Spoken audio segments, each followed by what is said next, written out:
Sir, we are ready. Great. Good evening and greetings from the School of Languages, St. Joseph's College.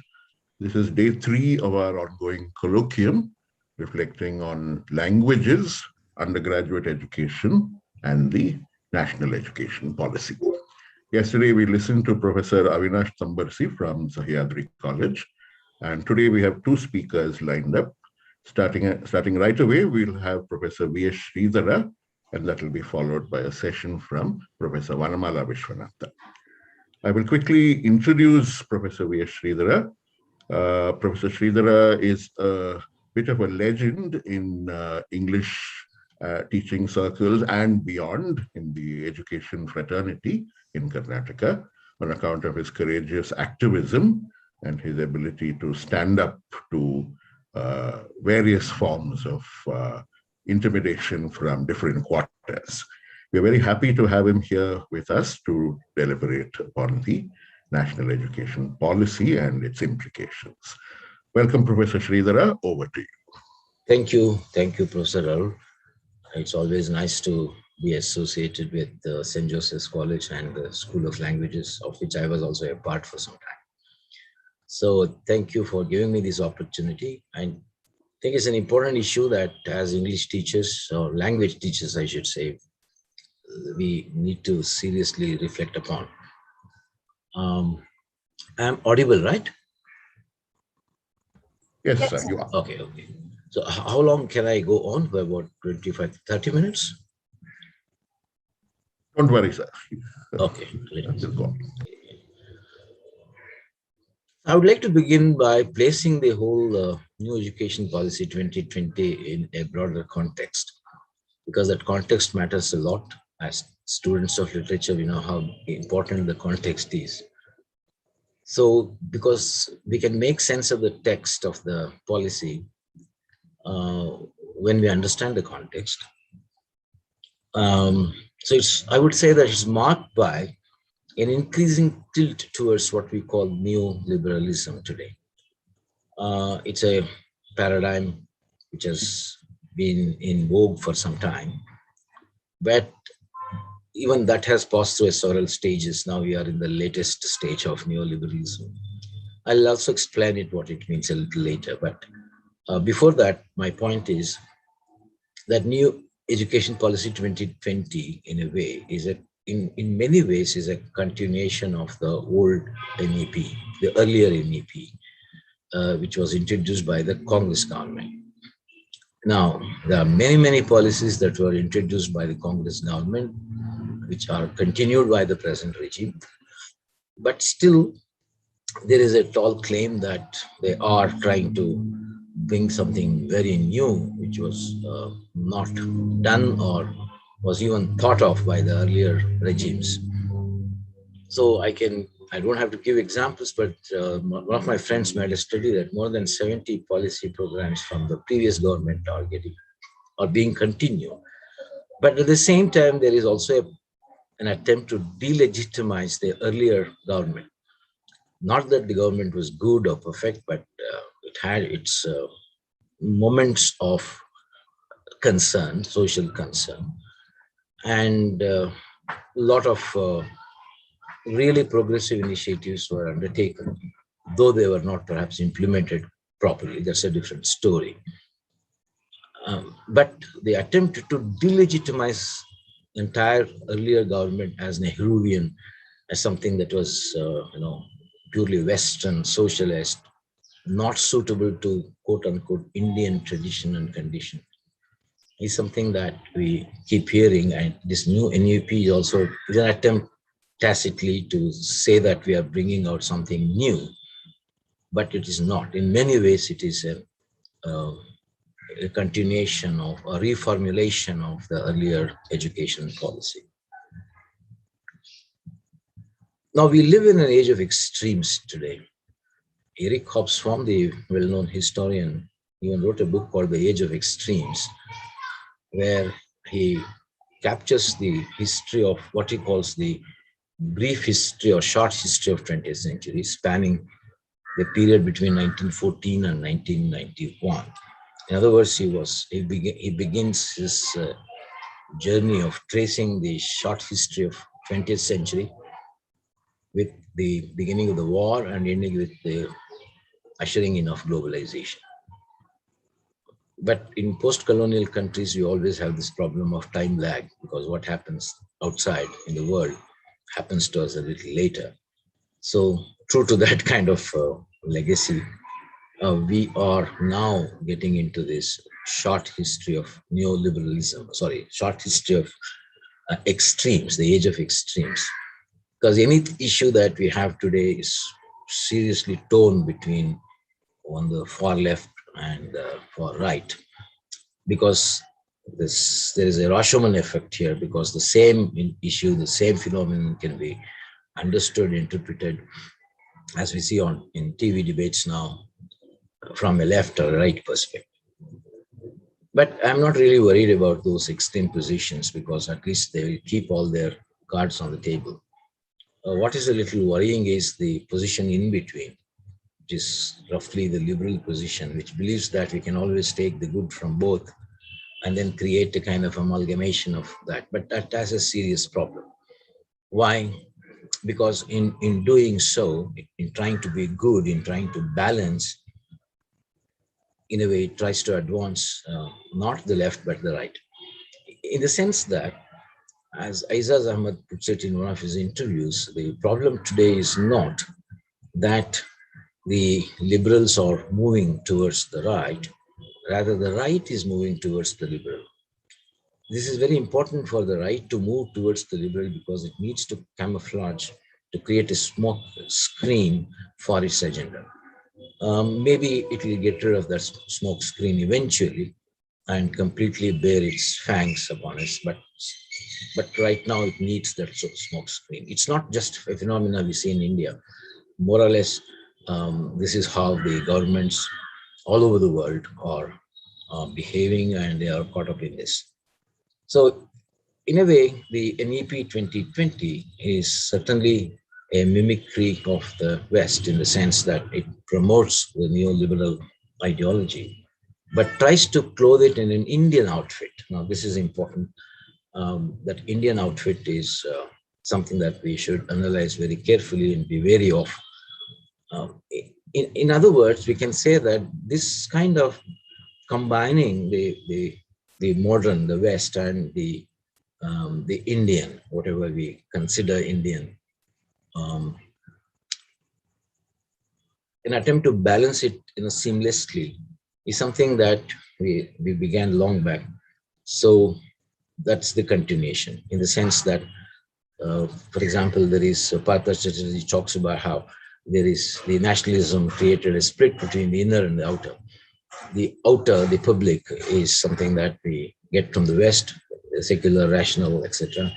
And the inner is the core Indian self, which can be traced back to our own tradition. So they believe that this kind of amalgamation is possible and desirable. The NEP 2020 is an attempt to exhibit this once again.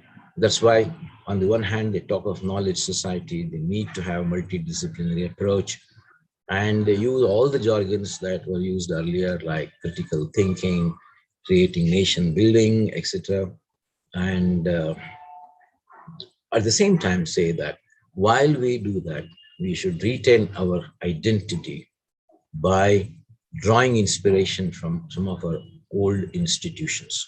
For example, there is a very mention of earlier ancient universities in India, Nalanda, Takshashila, etc., suggesting that we already had these kind of approaches, so we are trying to revive them to make it suit Indian situation, and also to project Indian culture and cultural values into new education policy, and through this policy to the public. But through this, what exactly is happening is that there is a promotion of privatization. Um, it's not very it's not very difficult to see that in this, because there is a repeated reference to the funding, how private funding is necessary, and I'll come back to that a little later. And it's desirable. What we should identify as a clear context of neoliberalism is perhaps will become clear when we make a distinction between the liberal as such that was there in the early part of the 20th century and the neoliberalism that came along with privatization and globalization.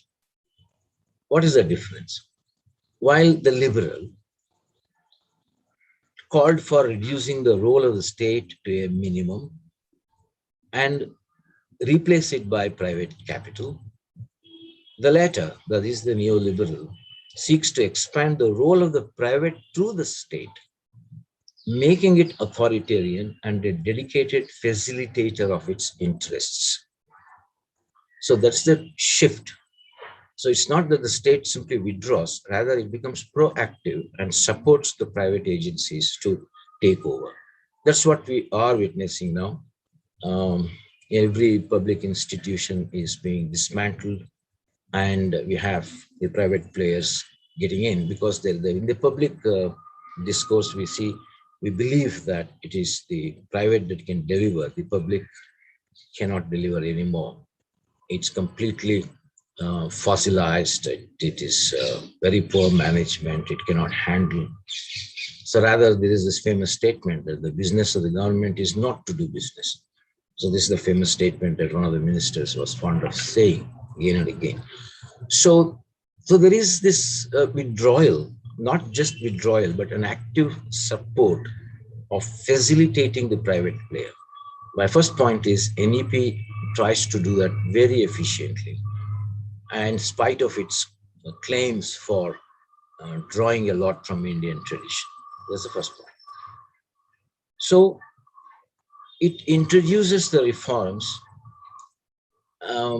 with a pro-people stance, but it is a very clever ploy to defer any revolutionary change that might come about. For example, the right to education bill is one classic example.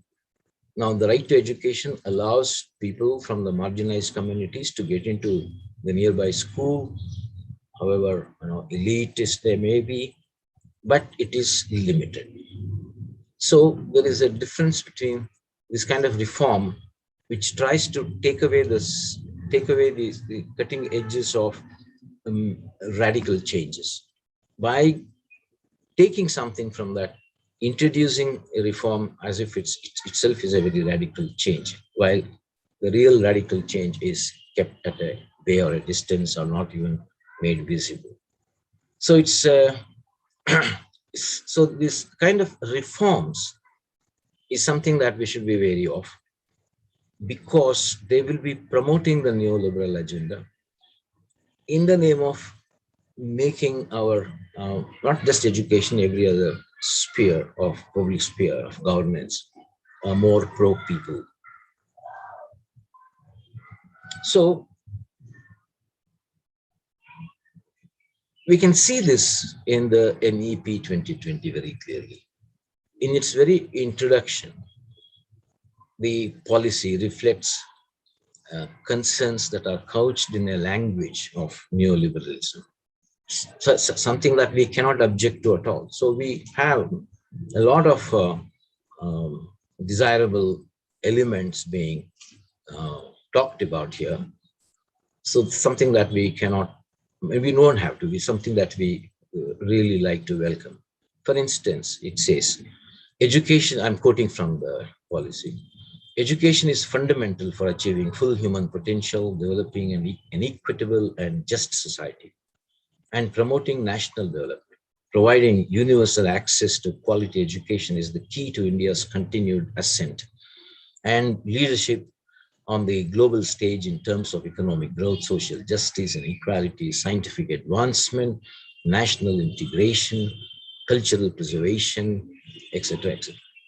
So these are the terms that are, and it also talks about how the education policy should uphold constitutional values.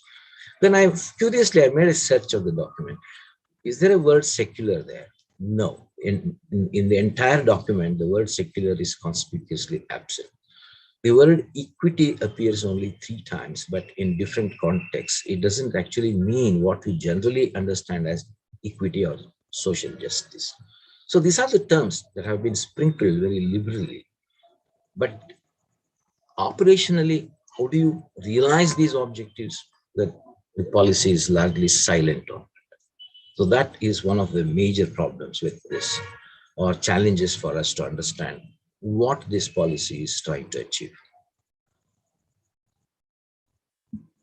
Um, but in addition to that, then what is the difference between the earlier policy, which also talked of similar values, similar aims and objectives, and the present policy? There is a difference. As I said, it tries to address the inner core, something to create essential Indianness or bring the spirit of Indianness into educational policy. I quote from the text. This is something that was not there earlier. It's the present 2020 policy. The rich heritage of ancient and eternal Indian knowledge and thought has been a guiding light for this policy. The pursuit of knowledge, Gyan, wisdom, Pragya, and truth, Satya, was always considered in Indian thought and philosophy as the highest human goal. The aim of education in ancient India was not just the acquisition of knowledge as preparation for life in this world or life beyond schooling, but for the complete realization and liberation of the self. World-class institutions of ancient India, such as Takshashila, Nalanda, Vikramshila, etc., set the highest standard of multidisciplinary teaching and research and hosted scholars and students from across backgrounds and countries. So what the new education policy tries to do is something that we have always been doing, but somewhere forgotten by the Nehruian or the earlier regimes, because they didn't really value what we had, the great storehouse of knowledge, because they were sold out to the West completely. So now we are bringing it forward. Now that seems to be the thrust. Now, having said that, there is no indication in this policy as to what exactly used to happen in these universities. And if there was a multidisciplinary approach, how was it handled? How can it be a model in its concrete description? So it just remains as a statement.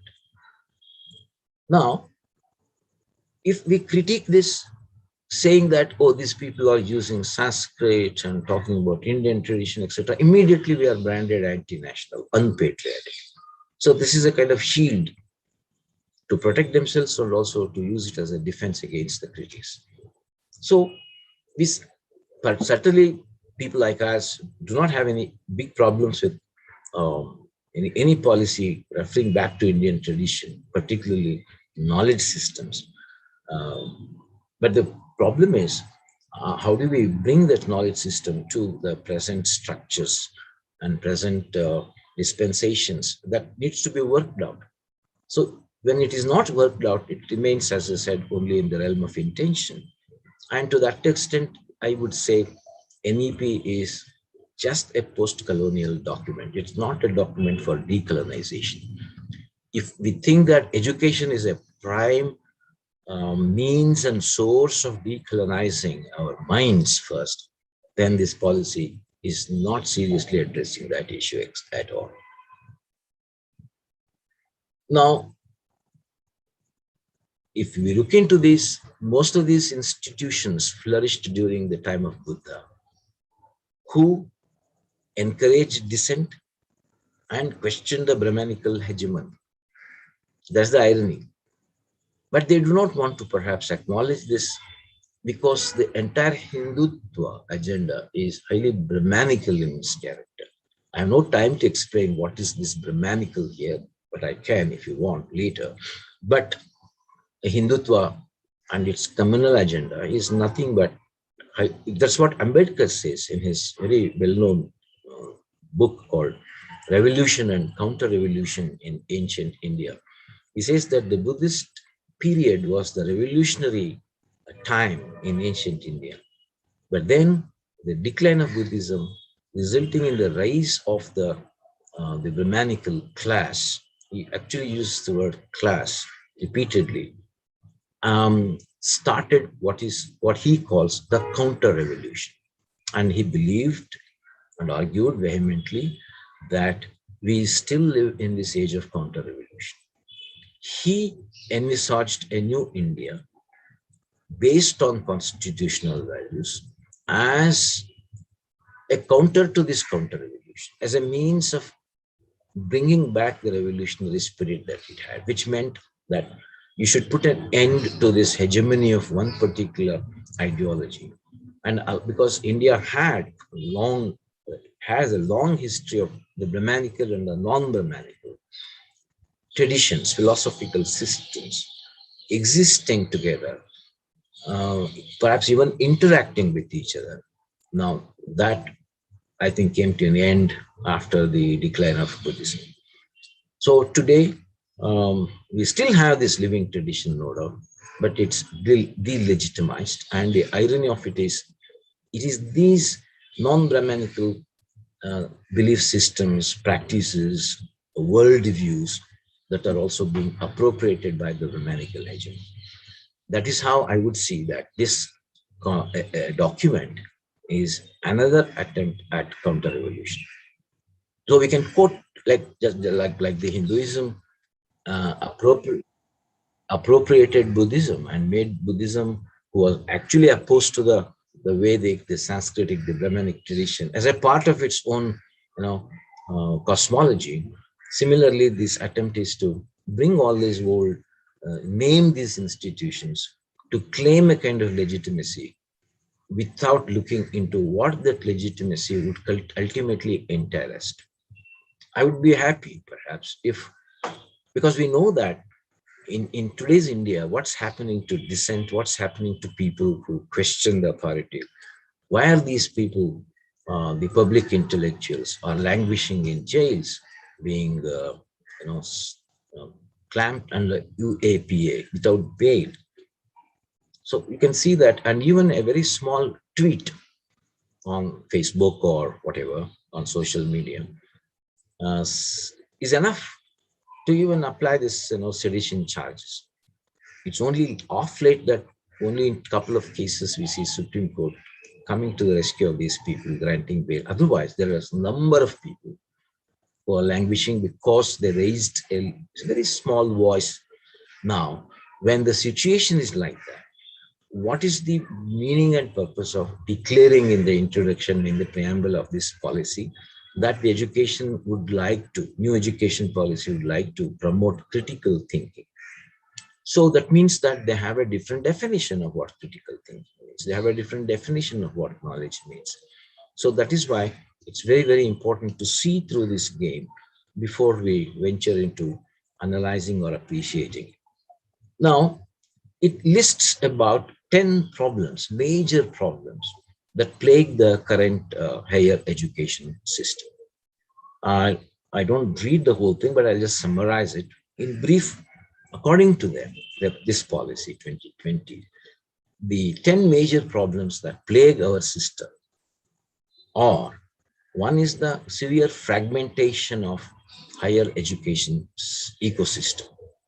Then there is lack of emphasis on the cognitive skills. Then very rigid separation of disciplines, allowing very early specialization and streaming of students into narrow areas of study.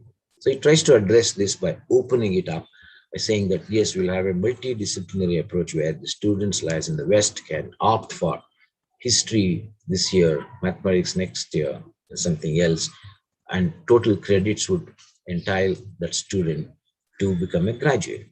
Now, then there is also another problem identified is the limited access in socioeconomically disadvantaged areas. Then very limited teacher and institutional autonomy, inadequate mechanisms for merit-based career management, lesser emphasis on research. That's why the new policy wants to create two separate institutions. One is research-based universities, another teaching-intensive universities. The research intensive and teacher intensive universities. And then ineffective regulatory system and large affiliating universities resulting in low standards of undergraduate education. This, according to them, are some of the problems. And then immediately later down, they give this policy says that they are trying to provide some alternatives to this problem, solution to this problem. But if you look at these solutions and put them side by side, you can see that they don't easily match. In other words, the problems identified are addressed to some extent, but not to the full extent, because the solutions are not actually in a dialogic relation with the problems they have identified. That is a problem of the language of the policy itself. For example, they say, therefore, we need to create large multidisciplinary universities and colleges. Somewhere there, they say that the university system, large affiliating universities, is a problem. Now they want to create large multidisciplinary universities and colleges, at least in one district, and you should move more towards a multidisciplinary approach and provide institutional autonomy. And of course, it talks about revamping the curriculum pedagogy. I mean, many of them, we have no problems because they use the same language that any educationalist would use. And it also talks about establishing a national research foundation to fund outstanding peer-reviewed research and to actively seed research in universities and colleges. At least I hope that this National Research Foundation is state-funded, and like the DST and other things, it promotes minor research in undergraduate colleges, which is certainly a welcome move. So, increased access, equity, and inclusion through a range of measures, including greater opportunities for outstanding public education, scholarship by private philanthropic universities for disadvantaged and underprivileged students, etc. Nowhere is there a commitment that higher education is a state responsibility. Therefore, wherever there is a need, or at least to a large extent, the state will interfere. As I mentioned earlier, the neoliberal age basically is about the state interfering in support of the private sphere, in promoting the privatization. This policy is looking at private and philanthropic institutions and universities to raise their own funds and manage this new education policy through them. So there is a clear-cut absence of two things. One is, as I mentioned, they do not really use the word secular and social justice in the way we normally use in social sciences. Um, so, though they say India has envisioned in its constitution means there is a fundamental right to dissent, fundamental right to freedom of expression. There is a, and that is absent here. And education certainly is an instrument of social change. It should be geared at deepening democracy. And democracy, as Ambedkar repeatedly mentions, rests on the pivots of liberty, equality, and fraternity. And he says that the Hindu society that we have inherited from the past is fundamentally opposed to these three principles. So that is where the problem arises. Because the kind of legacy, though we may claim great multidisciplinary universities, etc., but what we have inherited is something that is completely against liberty, equality, and fraternity. So he thinks that the caste system, for example, is something that cannot allow any of these three. So what happens is that in India, we still say ours is the biggest democracy. And perhaps Ambedkar would have said, your biggest democracy only in terms of form, but it's not a functional democracy. So education is one of the important tools to make democracy functional, which can be done only by state intervention, by creating spaces for debate, dissent. There is no such provision created by this policy or mentioned in this policy. Of course, there is another word that you can see repeatedly appearing, not just in this, in earlier documents also, and that is called nation building. Now, of course, the word nation itself is highly problematic because, whose nation, what do we mean by a nation, is something that is not defined. But of course, it's advantageous for them not to define it because they can always interpret the nation the way they want. The nation can be referred very narrowly in terms of geographical boundary, religious affiliations, parochialism leading to high-pitched jingoism as we see today, or it can be understood as we the people, as the constitution envisages, committed to building an alternative civilization based on functional principles of democracy. So that is why we see that as we move forward in time, the whole idea of liberty, freedom, and fraternity, which are interconnected, are at stake. So the document also uses very liberally terms like spirit of inquiry and critical thinking. And as I mentioned earlier, what is the value of this critical thinking and spirit of inquiry unless dissent is not just tolerated but encouraged? So, um, in other words, the purpose of higher education should be, as envisaged by Gramsci, to produce what we call organic intellectuals. But today we have seen that our universities are only producing, as Einstein feared, only submissive subjects. Because we don't want, no university has ever involved, except some of them, of course, which are now, uh, which are angered the government for raising voice against the regime. Um, in most of the universities, undergraduate colleges are producing submissive subjects. So we can use that language of liberal thinking, critical thinking, but not provide the ways and means of bringing that into fruition, make them realize through their in the manifestation. Now, nation building, what does it mean? Commenting on an earlier version of it, Prabhat Patnaik has argued that nation building should basically preclude, not include, three C's. Three C's. What are them? Commoditization, commercialization, and corporatization. But higher education today is brought under these three C's very glaringly. Education is commodified. The private universities can offer courses only which have a market value, and they can charge higher fees. There is no control on that. And also, big corporates getting into universities now, because there are some traditional universities which were funded by the philanthropic and other lofty values. We still have them, but slowly you can see that they are losing their shine.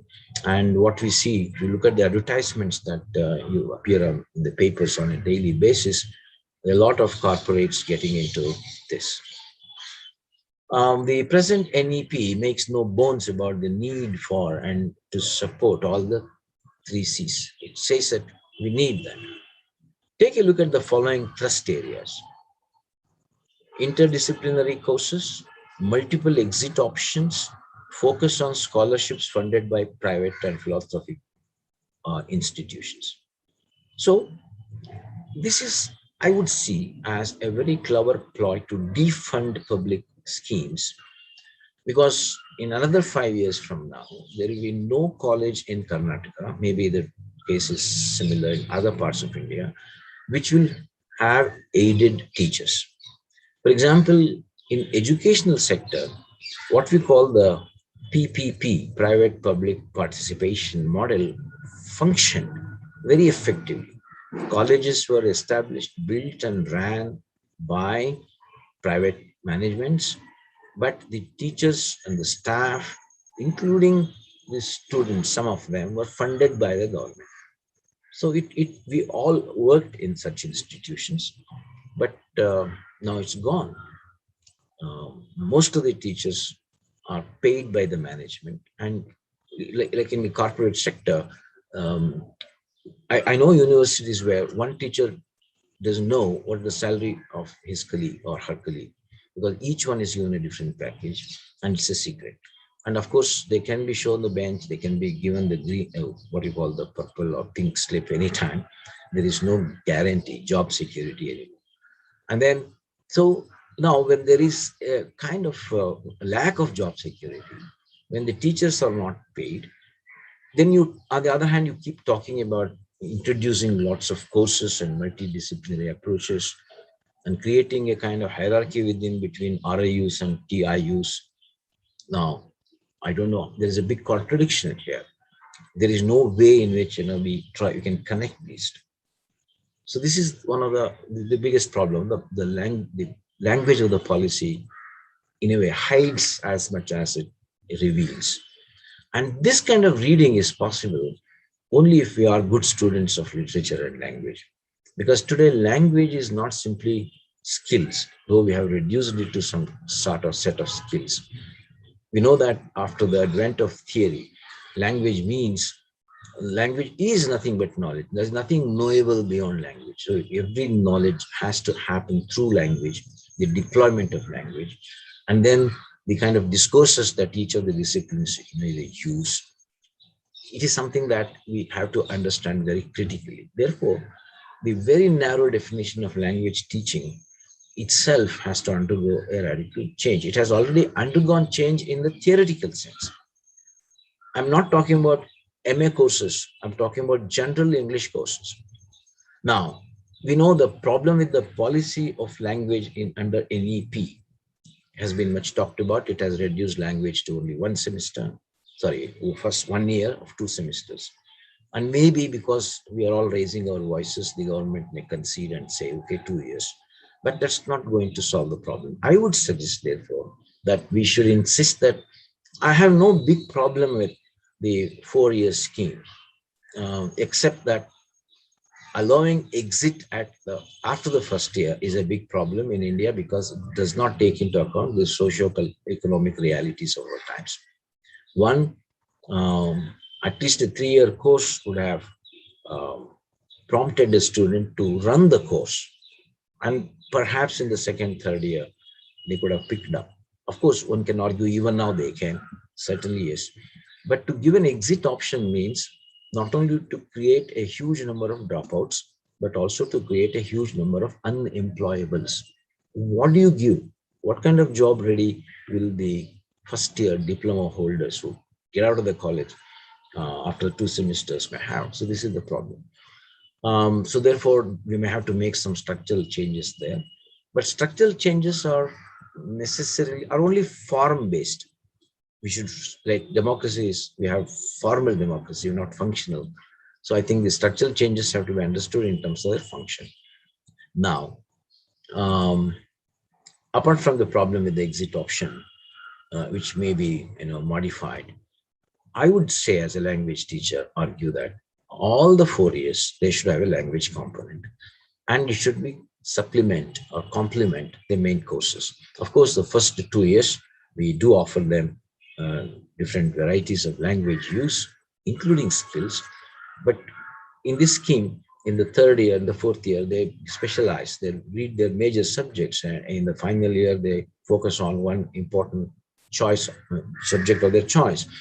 It may be science, it may be humanities. So at that level, the language component may really talk about synopsis writing, thesis writing, discourse analysis, and critical thinking of their particular field, where there's so much material available. Therefore, I say that critical thinking, which the policy claims as an important goal, can be achieved only if we have language courses. Because language, it is only through language that a kind of critical mindset can be developed. And certainly we should define language in a very broad sense, not just skills. But here, the problem is, as it is fashionable now, language teaching has been reduced to just a set of skills. which has nothing to do with the process of thinking. It's only a question of deployment.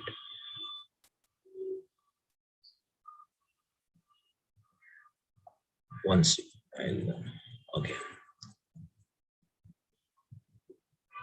And the second point is about the on policy of language. Today in Prajavani, our poet Siddaramaya, S.G. Siddaramaya, has written an article in the center page about the language. He has made two pertinent points. One is, he says this language policy uses mother tongue, but what we need is the language of the state or the regional language or the state language. Because when there was when the dispute between what constitutes mother language and should parents have a right to choose the medium of instruction, the court said, yes, the parents have a right. And the parents, many of them claim that since we speak only English at home, English is the mother tongue, and there is no way in which it can be questioned. Therefore, the state government brought some kind of an amendment and said, no, the priority language in Karnataka would be the state language, Kannada. So it's not the mother tongue, which is the state language. So that change has to be, adopted by this policy. Otherwise, the language will be, because when I say language, I don't have just English in mind. English certainly students will opt for, but I'm worried about the status of Kannada, Tamil, whatever. More so of Kannada, because compared to other three southern states, it is, we have more anxiety about Kannada in Karnataka. I don't see that kind of the same degree of anxiety in other states. Therefore, with Kannada disappearing very fast from our education system, one of the biggest casualties of this new policy of not only reducing language to 1 year, but reducing to a set of skills would be, the Kannada would be the greatest casualty in that.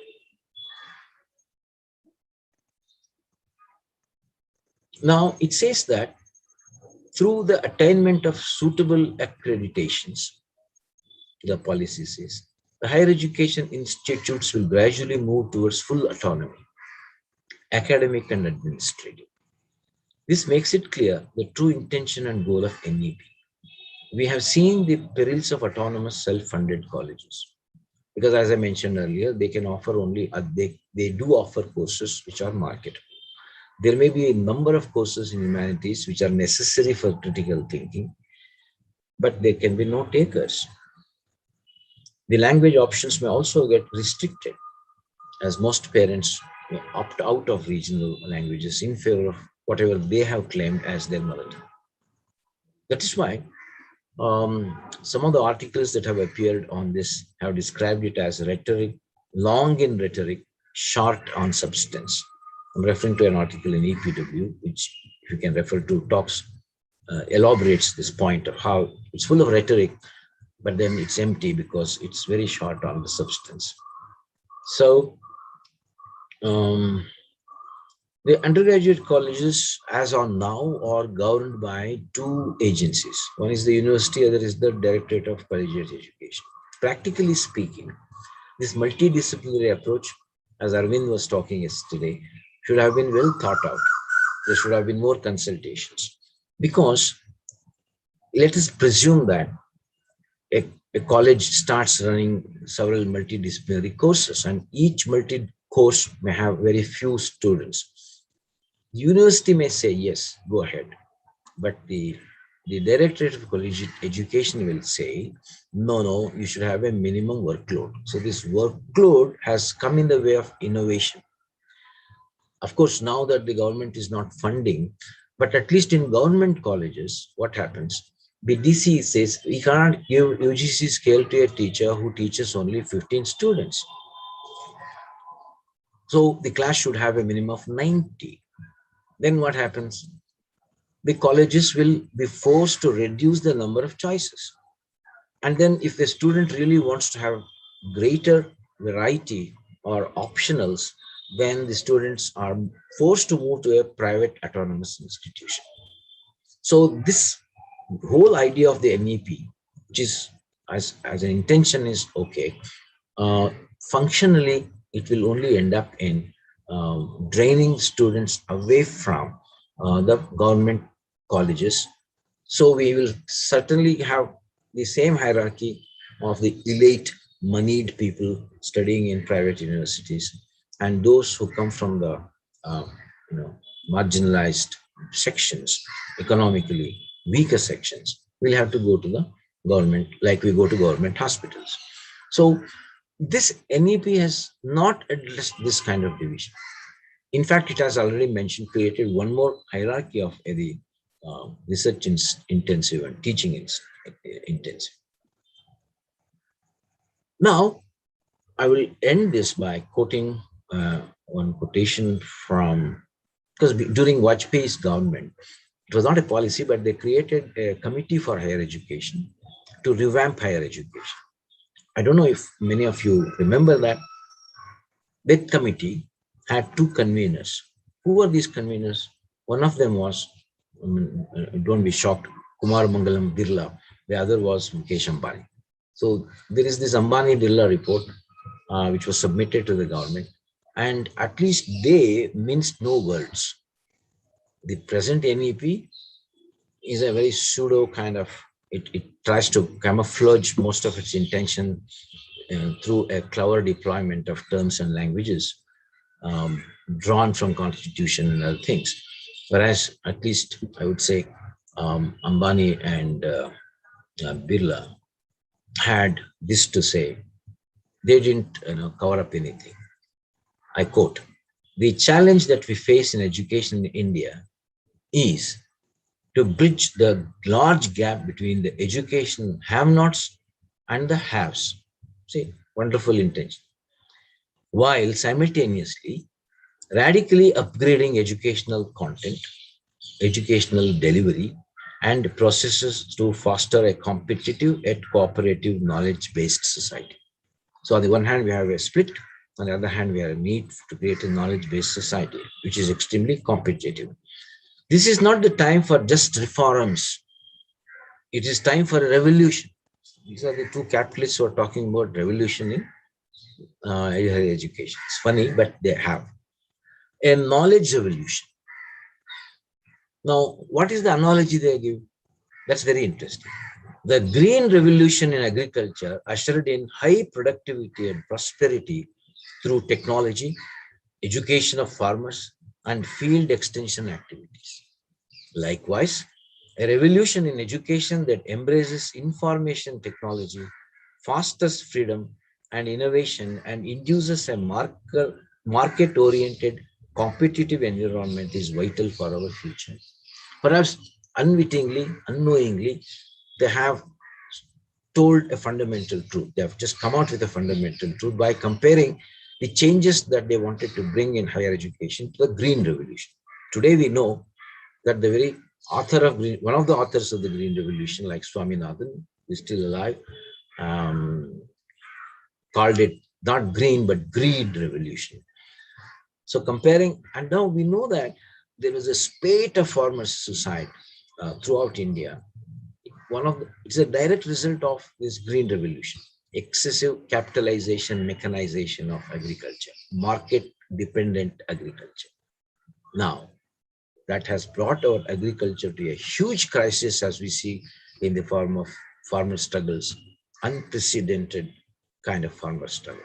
Now, in a way, Birla and Ambani are true that the revolution, quote unquote, in education that these people, including the new education policies, trying to bring out, is like the Green Revolution. It can win us with honest trifles, as in Macbeth, Shakespeare says, it can win us with honest trifles only to betray us in the deepest consequence. So I think, therefore, we should watch it out, be very critical, and if you want to read it critically, the entire deployment of critical language is necessary, and therefore we have to give primary importance to language learning and teaching in all the 4 years. That would be my suggestion to this. Otherwise, as they have said, like the farmers and the agriculture sector has got into a crisis, education, which is already into a crisis, will reach higher levels of crisis. from which it will be very difficult to recover from that. So with these words, I would like to stop here and see if there is a discussion. I'll be able to take up questions and fill up the gaps that may have come in my presentation. It's a random thought anyway. Thank you very much. Thanks, Arul, and thanks, St. Joseph's, for giving this opportunity. Thank you so much, Professor Sridhara, for that insightful session into unearthing the problems that arise when you look at the language of the policy closely. Now I request the audience to submit their questions if they have any, either in the chat box of the Zoom meeting, or if you're watching YouTube Live, please post Yeah, I can see them. in the chat box. Yes, if you have any questions, please post them over there. Or if you want to ask it directly, you can unmute and ask directly your queries.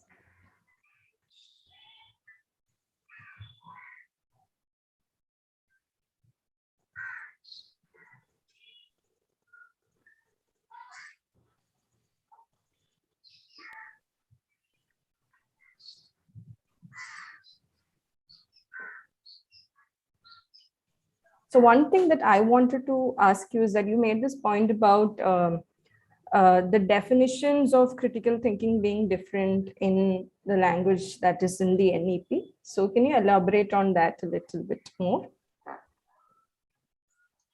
What I was trying to say was that these words are sprinkled very liberally without giving attention to what it means, because these are not reflected in the later parts of the document or in the curriculum. Critical thinking is actually something that enables people to think critically, to go against the grain, and to create spaces which are not, at least to create opportunities to explore new spaces.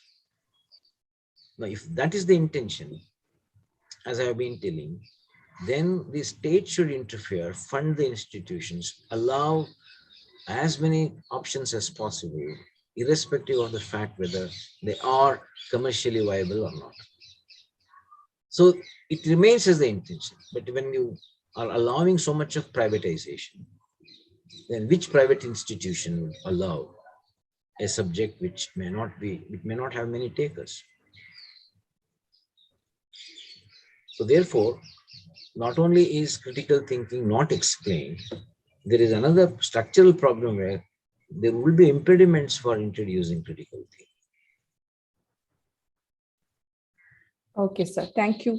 We have a question in the chat. Yeah. Avinash TN asks, are there any specific ideas in the NEP that will make our education system more progressive, or ideas that you think would improve our current system?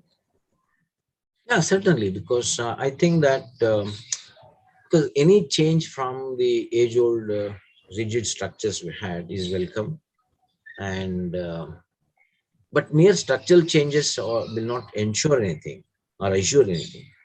But this idea of creating, allowing students to choose what they want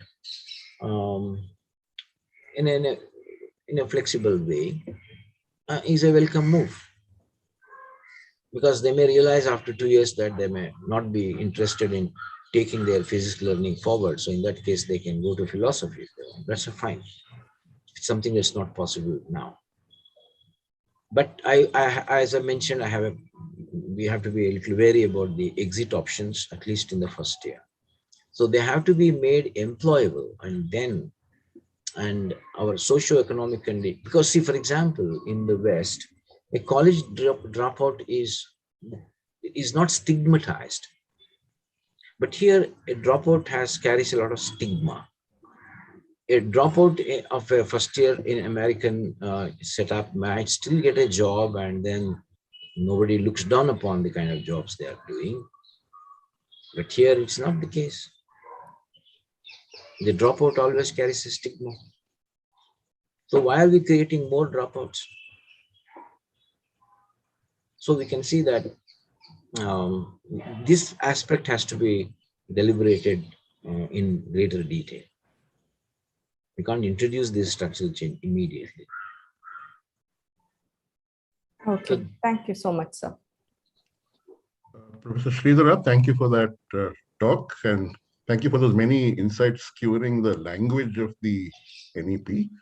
The one observation that I thought was on point very specifically is this severely fragmented system that they're talking about, the very first problem that they identify, right? I looked through the NEP to see if there was any mention of the triple major system that we have in Karnataka and the states that were once Andhra Pradesh. But I think the only mention we've ever got is in this elliptical form, as severely fragmented. One of the things they talk about is freeing students from the experience of going through silos of isolated knowledge. Right? It might have been interesting for them to look at the triple major system as a good attempt at creating a different kind of ecosystem, but that doesn't happen. And the only sense you get sitting in Bangalore is that of a Delhi-centric view of someone looking down a microscope at you and classifying you as a kind of irritating, a weed perhaps, in a garden, or a microorganism that's not so desirable. Just like to know your observations on that. One is whatever problems they have identified are there. I'm not saying that they are not problems. My observation was the kind of alternatives or solutions that the document provides much later is not in a dialogical relation with the problems identified. So they talk of solutions which are stemming from something else, not from addressing these problems. Some of them, yes. For example, as an alternative to fragmentation, they are suggesting create spaces for people to move from one knowledge system to another, one discipline to another, because you don't want to from the beginning itself classify somebody as biology student, science student, etc. That's a problem, I agree. And if a system allows students to explore themselves, fine, it should be allowed. And that's a possibility, but that has to be worked out, and there's some practical problems there, as I was mentioning. That's the only issue I have with that. It's a severe problem, but I don't have a big problem with I don't have an issue with the identification of the problem. I don't think we should. Thank you, sir. Charin, sir, you have a comment? Yes, Charin. Nice to see you.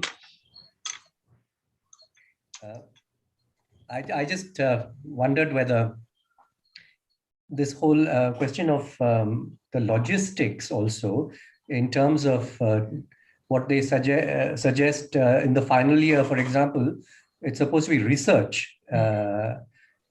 Now, in terms of teacher-student ratio in our higher mass education scenario, do you foresee what roadmap they have for adapting this very limited system to such a huge ask as research, because that's not child's play. I know. Yeah, that's a real problem. Maybe they are envisaging that by the time they reach the fourth year, there will be very few students left. So research should be possible. Yeah. Or that is the problem. Suppose in your college, let's say that 80 students opting to do higher studies in physics or history. Then to maintain that kind of a ratio, we need more teachers. Yes. Now, who is going to fund the salary of these teachers? So either the private managements will, if they agree, they'll have to appoint more teachers, but I don't think they will easily do that. So the workload on the teacher will increase, and it will lead to the reduction in the quality naturally.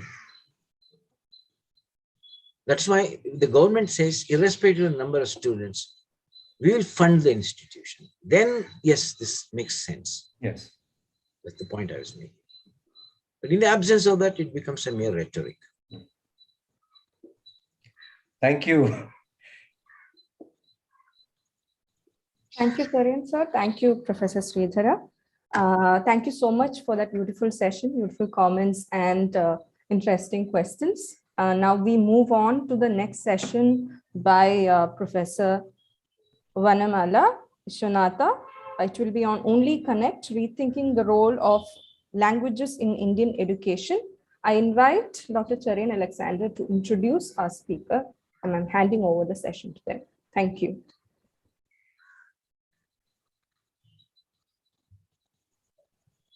Hello, everyone. And I hope Vanamala is here. She's here, yes. Yeah, Okay. she's there. Vanamala has to unmute. It's so nice to meet under these straitened circumstances, no doubt, but still, at least we're grateful for whatever opportunities we have that this technology provides. So thank you for coming over. It's my pleasant privilege to introduce this evening's second speaker, and that's Dr. Vanamala Vishwanatha. I'll say something formal first, and then as the occasion demands, and then slip back to being informal because we've been friends. Of course. Dr. Sridhara, Vanamala, all of us have been friends for a very, very long time. So anyway, so now I'll wear my formal hat. This is a brief bio, very brief bio of Dr. Vanamala Vishwanatha. She's an acclaimed academic and translator. Dr. Vanamala Vishwanatha taught English language and literature for over 4 decades in premier institutions in Bengaluru, such as the Indian Institute of Science, Regional Institute of English, PG Center of Bangalore University, and Azim Premji University. Deeply engaged with various facets of Kannada culture, Dr. Vanamala Vishwanatha anchored the Kannada news on Doordarshan from 1984 to 94. Those who are old enough to remember that can see with what finesse she did that. The black and white days. Yes. Black and white days, that's right. She also worked as Honorary Director, Center for Translation, Sahitya Academy from 2002 to 2004. She has translated and introduced several well-known Kannada writers, Sara Abubakar, Lankesh Vaidehi, and Anantamurthy. The Life of Harish Chandra, Harvard University Press 2017, and which was her translation of a medieval Kannada poetic classic in the Murthy Classical Library of India series, is a landmark publication. Dr. Vishwanatha's translation with Shivarama Padikal of Indira Bai, the first social novel in Kannada, published by Oxford University Press, is yet another milestone in presenting the literary treasures of Kannada to a global readership. This novel in English translation received the Best Translation Award in 2020 from Kuvempu Bhasha Bharati Pradhikara of Government of Karnataka. Now, this is only the briefest possible sketch of her accomplishments, and you will see in a few minutes when she starts how deeply passionate she is about all the things that she comes to, that she brings her scholarly attention to. So we have in these few evenings we have been discussing and will discuss the role of languages in higher education. The journey we have taken so far in terms of all the riches that have been presented through the language classrooms over the decades since independence in this country. In fact, if you want to look for people who are citizens in the sense of informed, resourceful, balanced, and committed to pluralism, committed to diversity, committed to open-endedness, and committed to lifelong learning.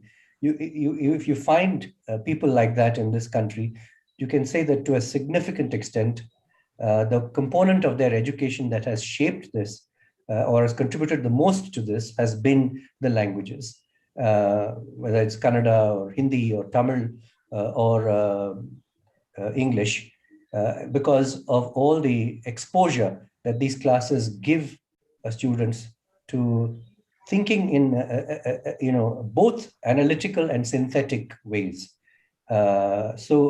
Which is something that only the language classroom can uniquely deliver. Then we have this other richness in our country of these many languages, which are now ever since the Sahitya Academy began making translations between languages possible. We now have, otherwise we were in our own language silos, but thanks to interlanguage translations, either from one Indian language to another directly, or through the neutral medium of English, if you want to put it that way, we are getting acquainted with the literary richness of states far away from us. Like, for example, if someone sitting in Bangalore wants to access some samples of Kashmiri literature or Maithili or whatever, you can do that today in a way that was not possible earlier. So I'm sure it is this and other issues like this. I'm sure Vanamala will enlighten us on this in her talk today, which will be titled "Only Connect." That's a phrase, the famous Fosterian phrase, very useful and helpful in thinking about the multiple languages of India and their relationships to each other. So only connect, rethinking the role of languages in Indian education. So without further ado, and after saying what a wonderful privilege it is to once again meet both Dr. Sridhara and Dr. Vanamala, I would hand over the proceedings to her. So you can have the floor, Vanamala, and as you always have been, I'm sure you will give us a lot to think about and enjoy. All the best. Thank you, and over to you. Thank you, Cherian and Dr. Cherian. It's been such a pleasure. The only reason why I accepted is because, Dr. Arulmani, read off all the names of people who are speaking. I said, wow, this is a good time, good chance to meet people in these isolating times of COVID. And, COVID has also made us very muted us, you see, made us very inarticulate in some ways. So I hope my tongue will turn today and allow me to speak the thoughts I have, and let's see how it goes. The company of friends with whom I have worked over the last 3 decades. Sridhara has been a friend for long, Cherian, Etienne, and the late Barbara Naidu, who was working with St. Joseph's, and Rajaram, and of course Arulmani. All of us have been together in this journey, and it's been a very good time, very productive discussions, a sense of liveliness, a sense of being alive in an otherwise, dull, dispiriting kind of, academic atmosphere. So it is, if this kind of a space has become vibrant, it is because of friends like them, and my interaction with them has kept me alive through the years. And so I'm very grateful to St. Joseph's College, and especially the School of Languages. In this college, they have really, kept the flag of humanities flying, I must say, through their honors courses, through their, bringing together language and literature in very meaningful ways, and through the decades. And so I know that the passion that the teachers have put into it has kept generations of students interested in the issues of language and literature.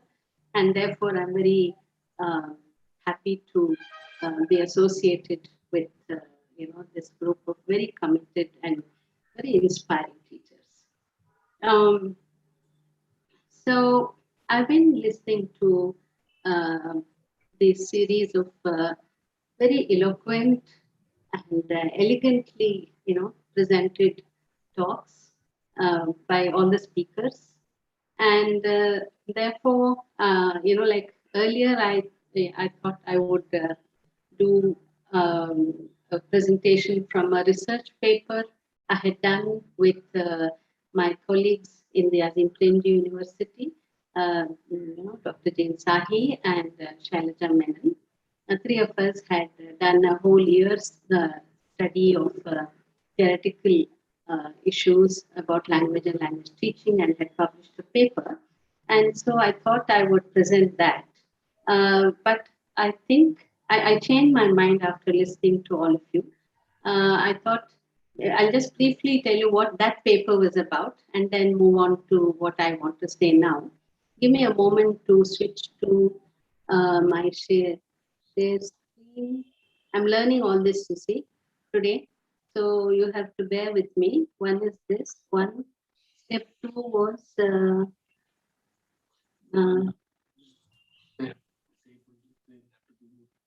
oh, I believe you have to give me permission to share the screen. Yeah, it has to permit. Yeah.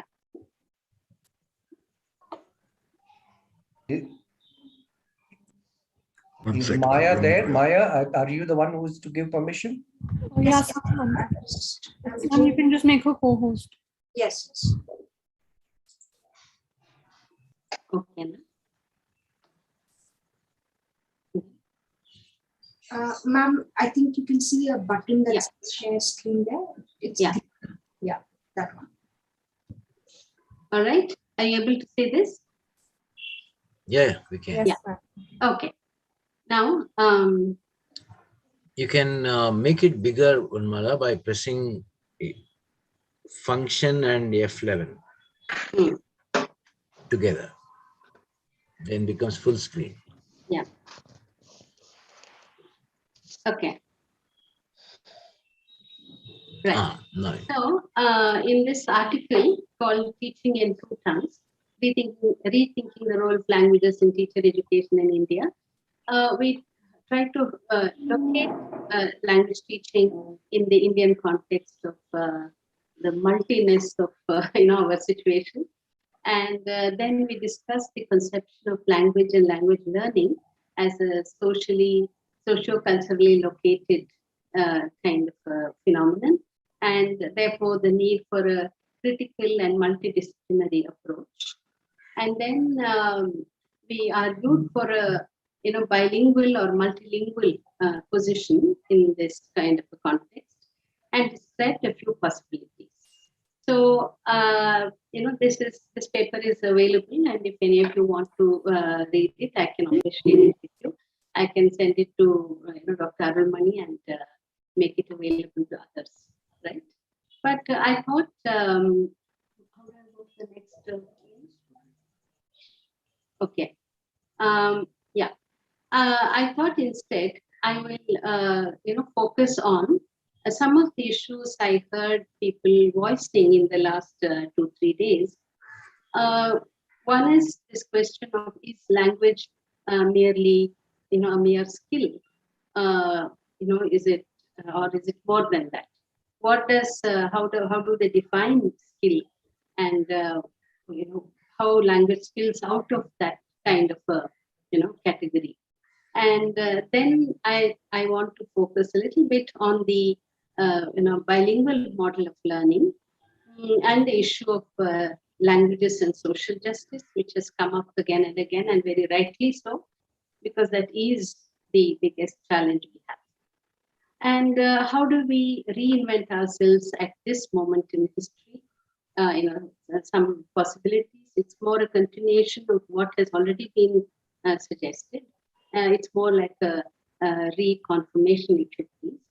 And then the question of the poor teacher, so that's the last question or issue I want to end with. Now, just a moment to, as I said, I really am not going to be talking about the NEP per se, or the pragmatic aspects of NEP, because right now, Professor Sridhara has unpacked very, very ably and with a truly critical lens the various strengths and weaknesses, the contradictions and continuities that one can see in the NEP statement. Therefore, and also, I have not taught very much in the undergraduate level. My experience has been more postgraduate, and also I retired 5 years ago. So for all these reasons, I feel I'm not going to be focusing on the practical problems or aspects. I thought I would kind of stay with some of the basic questions about our situation. Right? So I don't want to call them simply theoretical. I hope they also are they are wider in scope. Right? So the first question is, why think about language? So there are various reasons why language is a very, very central part of our lives. There's a biological argument as well. Now, you must wonder, why am I going through this kind of a question? Is it not obvious? Is it not self-evident that language is important? But sometimes the obvious is invisible, or it is made to seem invisible, right? Therefore, it's good to pause for a moment and reflect on this question to see what it offers, this question offers. So, why think about language? Because there's a biological argument that is, language is what defines our species, the Homo sapiens. It's a species constitutive feature. And there's a psychological argument, in that language is the vehicle through which human cognition takes place. So language and thought are two sides of a very thin paper. If you touch one, you touch the other side. So it's one and the same. So there is, as Wittgenstein once said famously, the limits of your knowledge are the limits of your language. Right? So therefore, if the enterprise of education has to do with the shaping of minds, then this can happen only in and through language, which is central to all human transactions. Right? And hence the importance of language. Then there's a cultural argument. You see, from the Bible, to Basavanna, to folk wisdom, I'm going to give you a few examples of that soon. The word, the speech is so central. Maybe we can just move to the civilizational significance of language. Yeah, the Bible this is famous, and most of you know this. In the beginning was the Word, and the Word was with God, and the Word was God. I mean, it's that so religions across the world have given that kind of a pride of place to language. And there's this very famous vachana by Basavanna, which says, Nudidare muttina haradantiರಬೇಕು, ನುಡಿದರೆ ಮಾಣಿಕ್ಯದ ದೀಪ್ತಿಯಂತಿರಬೇಕು, ನುಡಿದರೆ ಸ್ಫಟಿಕದ ಶಲಾಕೆಯಂತಿರಬೇಕು, ನುಡಿದರೆ ಲಿಂಗ ಮೆಚ್ಚಿ ಅಹುದಹುದು ಎನ್ನಬೇಕು, ನುಡಿಯೊಳಗಾಗಿ ನಡೆಯದಿದ್ದರೆ Kudala Sangama Deva ಎಂತೊಲಿವನಯ್ಯ.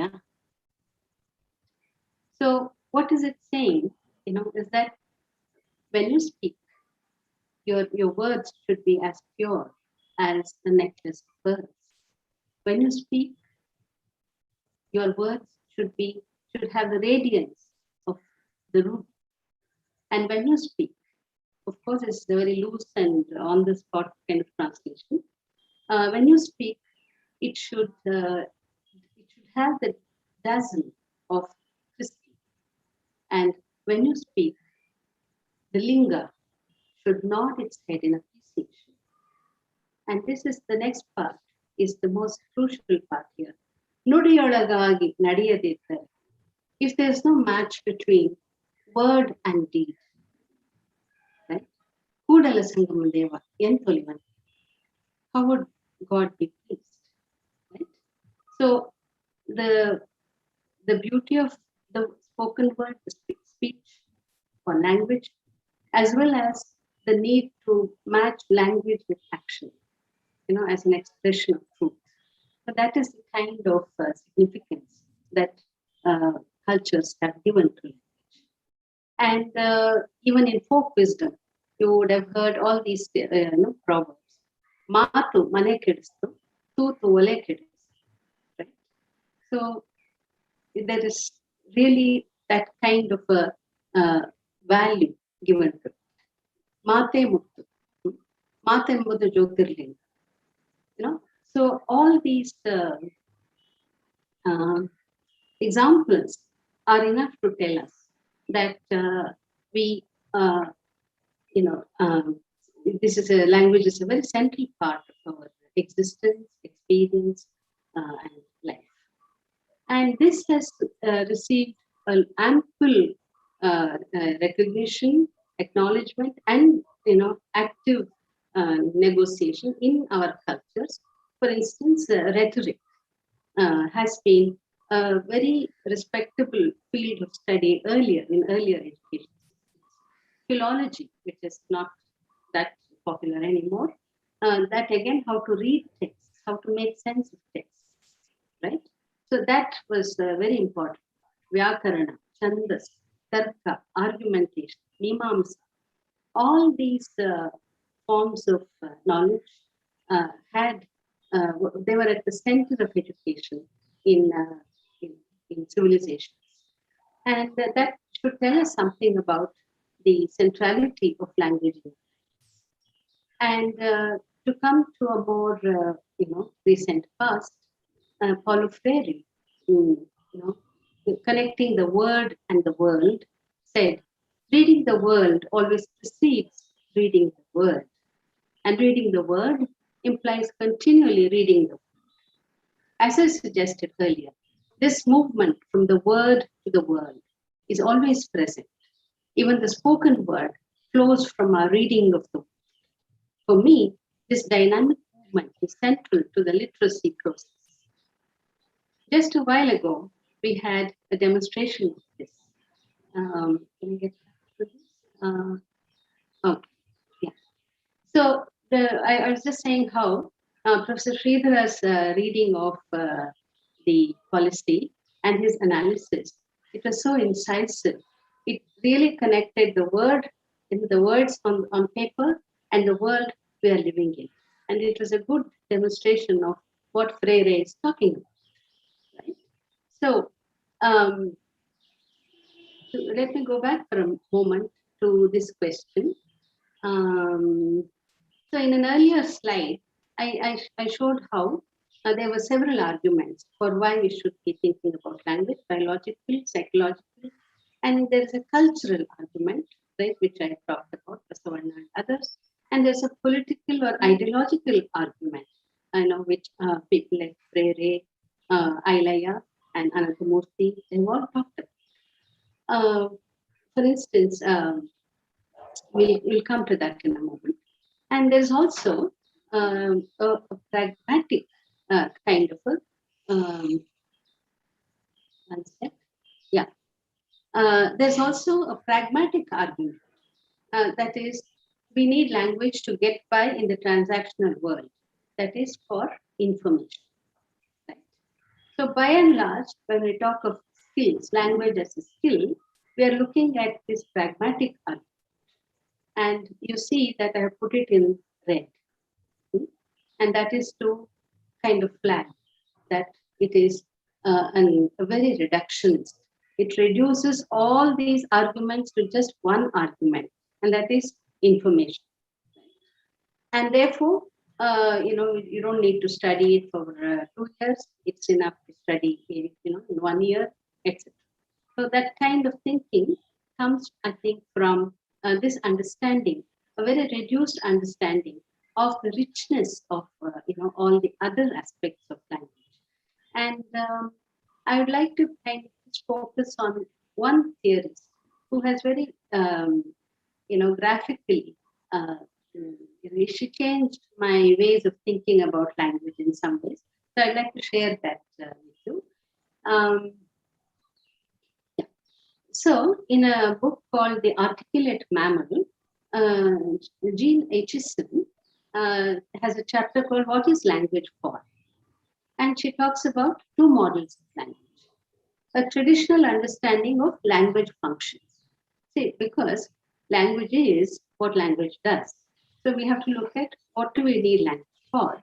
And the traditional view is this, that largely it is seen as something, language is for providing information, right? Whereas, giving commands, expressing feelings, social talking about language, wordplay, asking questions, these are all sub-functions given. So the shape of the diagram is supposed to also indicate the value given to, or the centrality given to each of those aspects. So this is a traditional view, whereas she argues for a different understanding of language functions, a more realistic view of what we use language for. We are aware of George Orwell's arguments about the politics of language, where language is used to justify a lie, to make a lie into truth and a truth into a lie. So therefore, there are all those strong views about how language is used and why language is used. And so, taking all that into account, Aitchison argues that the larger purpose of language is persuasion, right? To persuade you into thinking one way or the other, right? And interaction, between people, right? Information plays a rather small role in compared to these two functions. Therefore, if you are reducing language into just information, as a process that of information exchange between the teacher and the taught, then the use of language for interaction and persuasion, these get very undermined, and it's not a good representation of how it is used in real life, right? So there and as I said, language. Like for instance, the language of education, Brunner says, is never neutral. Right? Theories and practices associated with language and language learning are always ideologically based and contested because they are rooted in particular worldviews. And because of this kind of a connection with the political and the ideological, that the Professor Sridhara also pointed out just now, I don't have to go into more detail about it. And Freire again argues that the language of education serves either as an instrument of oppression of human beings or as an instrument of human liberation. Therefore, how can language become an instrument of human liberation is our common concern. And therefore, that is one question that we have to address. And in the question of social justice, for instance. Okay, now let me move on to this slide, where the question is the fact that the geographical and political context in which language is located and it is being taught really matters very greatly.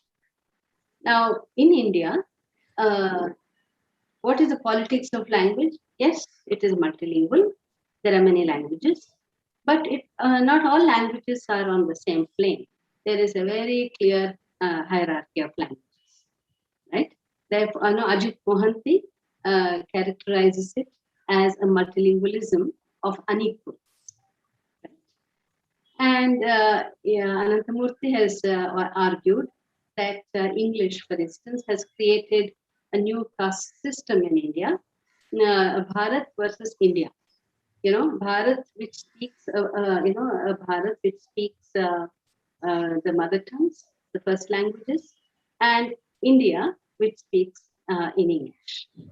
And, an intellectual like Chandrabhan Prasad has argued for the liberatory potential of English for Dalit politics, right? And Professor Ailaya again has critiqued not just English, but but also the dominance of standard language. And he argues that we should have, both languages. We need 3 subjects could be taught in the first language and 3 in English is the suggestion that he has come up. Again, in support of, why we need to think of, social justice issues, where can we draw support from? Deepesh Chakraborty in this essay also talks about European thought is at once both indispensable and inadequate in helping us to think through the experiences of political modernity in non-Western nations. English has had its, uses for us, and provincializing Europe becomes the task of exploring how this thought may be renewed from and for the masses. So this is, therefore,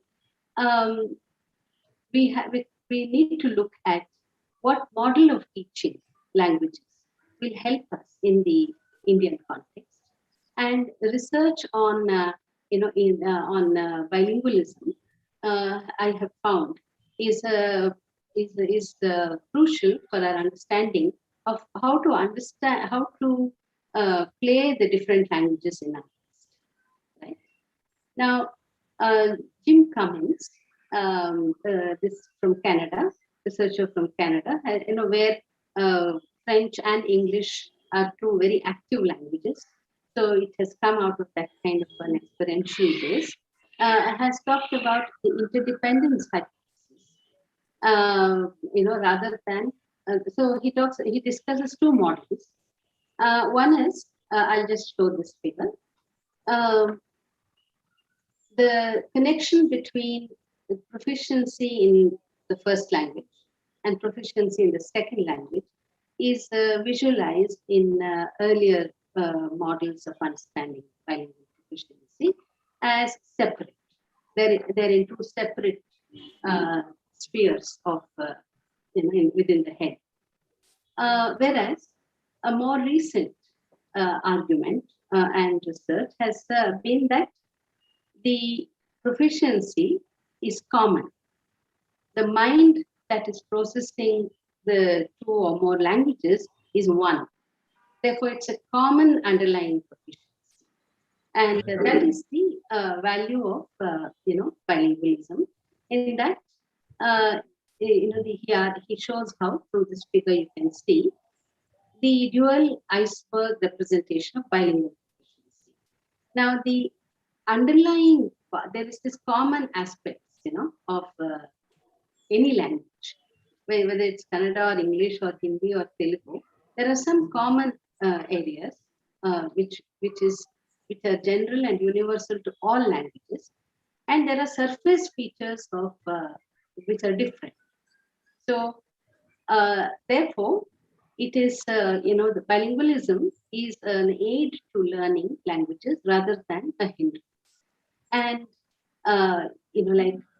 it's not merely in order to learn English better you can use Kannada. That's not the argument he's making. He is also arguing for a transformative role for the bilingual frame. he says, there's a tendency to cast bilingualism in a purely instrumental role, but he is arguing for an additive bilingualism. That is, it should help in acquiring both languages, right? It's not just one for the sake of the other. That is one. And I'd like to spend a few minutes on the next idea, and that is, I'll come back to the live presentation. Can you put that? Okay. I'd like to spend a few minutes on this period in the history of recent history of Kannada culture. What is called in the literary parlance the Navodaya period. The period between, let's say, from about the 1870s, 80s up until the 1950s, when there was a kind of a burgeoning. It was a true renaissance when, people who were exposed to education, who learned English, were also very fluent in Kannada and very committed to Kannada. And you find the maximum number of literary and cultural outputs, in terms of translations, in terms of textual criticism, in terms of editing new books and editing old literature, earlier, ancient and medieval literature, and making it more accessible, and of course, creative writing, critical writing.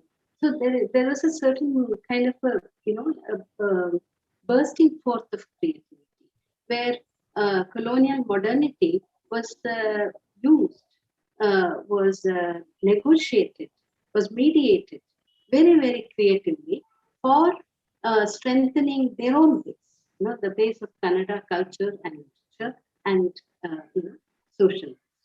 And therefore, we have a very good example of bilingual intellectuals.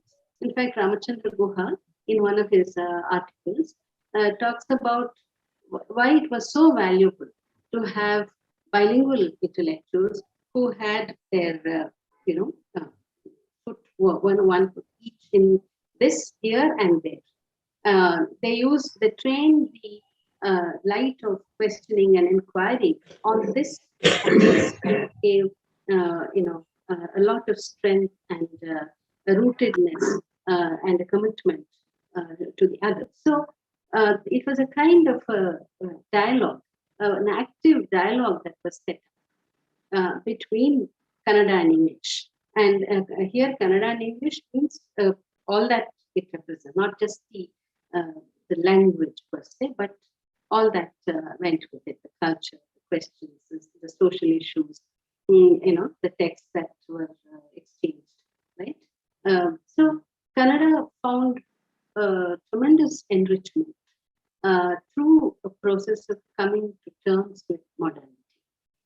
But today we are in a different moment in history, and we are here, in a digitalized, globalized world. Therefore, the challenges today are different. So we need to reinvent that model to suit the present moment in history. So I'm not saying that what they did, let's say, 80, 100 years ago, that model can work for us in toto, without change. But I'm saying we have a very creative model to look at, to see how they managed to make that moment so potent and useful, and to recreate, to innovate, make themselves stronger. It was a process of self-empowerment. And therefore, for me, it's a very interesting moment in history. So, therefore, I would be interested in seeing what kind of practices, in teaching would, help us in taking empowering teachers and teaching and language teaching, language and literature teaching, more stronger. How can we make it stronger and more relevant for today's concerns? And for me, this whole debate between would skills include literature or not is something, this is an old, earlier debate. It's gone on for 50 years now. And I think in some ways when it originated, it had a different kind of context. But today, I think our understanding that language, is literature, for instance, N.S. Prabhu in his research has argued that if language is best learned, when the mind is engaged, with something very substantive, with real issues, then literature offers that kind of a context for engagement. And what we, therefore, the way in which we deploy language in understanding the text, in reading it in particular ways, engage with other interpretations of the text, and read other texts about the same, other critical texts about the text in question. All these things are ways in which literature is promoting, and it's happening through language. And like music, harta harta raga, it's in deploying it, it's in using it that you pick up the skills, the language that you need for argumentation, for defending your point of view, to find evidence in the text. All these things are larger skills which you need. And therefore, I was just jokingly telling Dr. Arulmani yesterday that, what's in a name? Huh? You kind of, you say, skill is fine, but the skill of persuasion, if you add into that list, then you can bring in the whole world in, right? Because rhetoric is all about that. And therefore, you can bring in all the higher order skills within which the bare bones of language nestle, they nestle there. Then you can, make this very interesting. It's a very unsustainable kind of division between language and literature. And I think we've all cracked that particular dichotomy fairly successfully in our practice, I would say. But it can, that needs to come to our defense at this point in time, to break that artificial dichotomy. And the next issue that we need to look at for today is, how do we straddle different languages in a bi or multilingual frame? And that connection is also very important, I think. And also the idea that Arulmani was mentioning in his opening talk about language across the curriculum. That again is this multidisciplinary frame. And just now we were looking at interdisciplinary courses and things like that. So how do we kind of look at language ability, enhancing language ability through a curriculum which is more focusing on the subject and not so much on the how of expressing. It happens by itself, that is Dr. Prabhu's thesis, and I fully believe in that because it has worked for me in my teaching. And one last question I want to address is, it was said the day before that the teacher is an artist.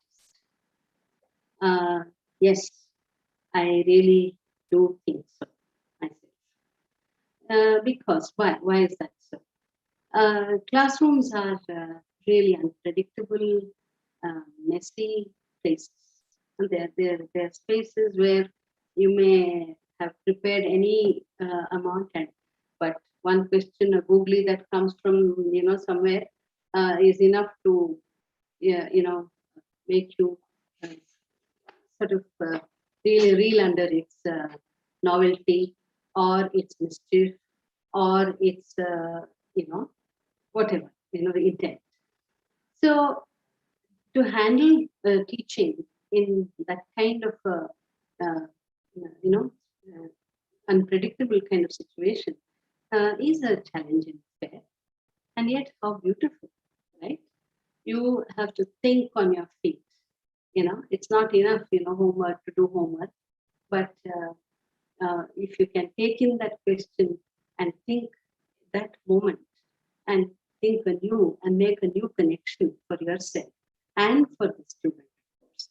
And so when you see the face of the student lighting up, it may be a very rare occasion, a decadal happening, but still, that moment is beautiful and fulfilling, and therefore it is worth all the challenge and all the, the hardship that you put through, right? So it is like a teacher is an artist with all the frustrations and delights, the highs and lows of artist creation. So I would rather be, be an artist and face these things than be a dull person doing a dull kind of job. So the other challenge for a teacher today, and it has been, for even in my time too, everything around us, is an unreliable, unsympathetic, unpaying system, and the unresponsive social conditions would have us believe that we teachers as a community are really, useless, ineffective, and irrelevant to progress, and so on.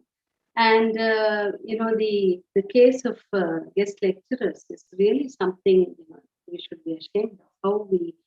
How they're treated, for how long they have to just hold on to their very insecure positions, and how uninspiring it can be. All these things are very tough. There's no gainsaying on that. But I still feel we have to keep faith in our calling and not internalize what people around us or system around us think about us, because at the end of the day, I feel we need to be happy doing what we're doing and find meaning, artha, in what we are doing. And artha has also another artha, which is money. So if money can also happen along with meaning, it will be much better, let me tell you. And let's hope for that kind of an understanding and appreciation for the work of a teacher. So I'll stop here for any questions. Thank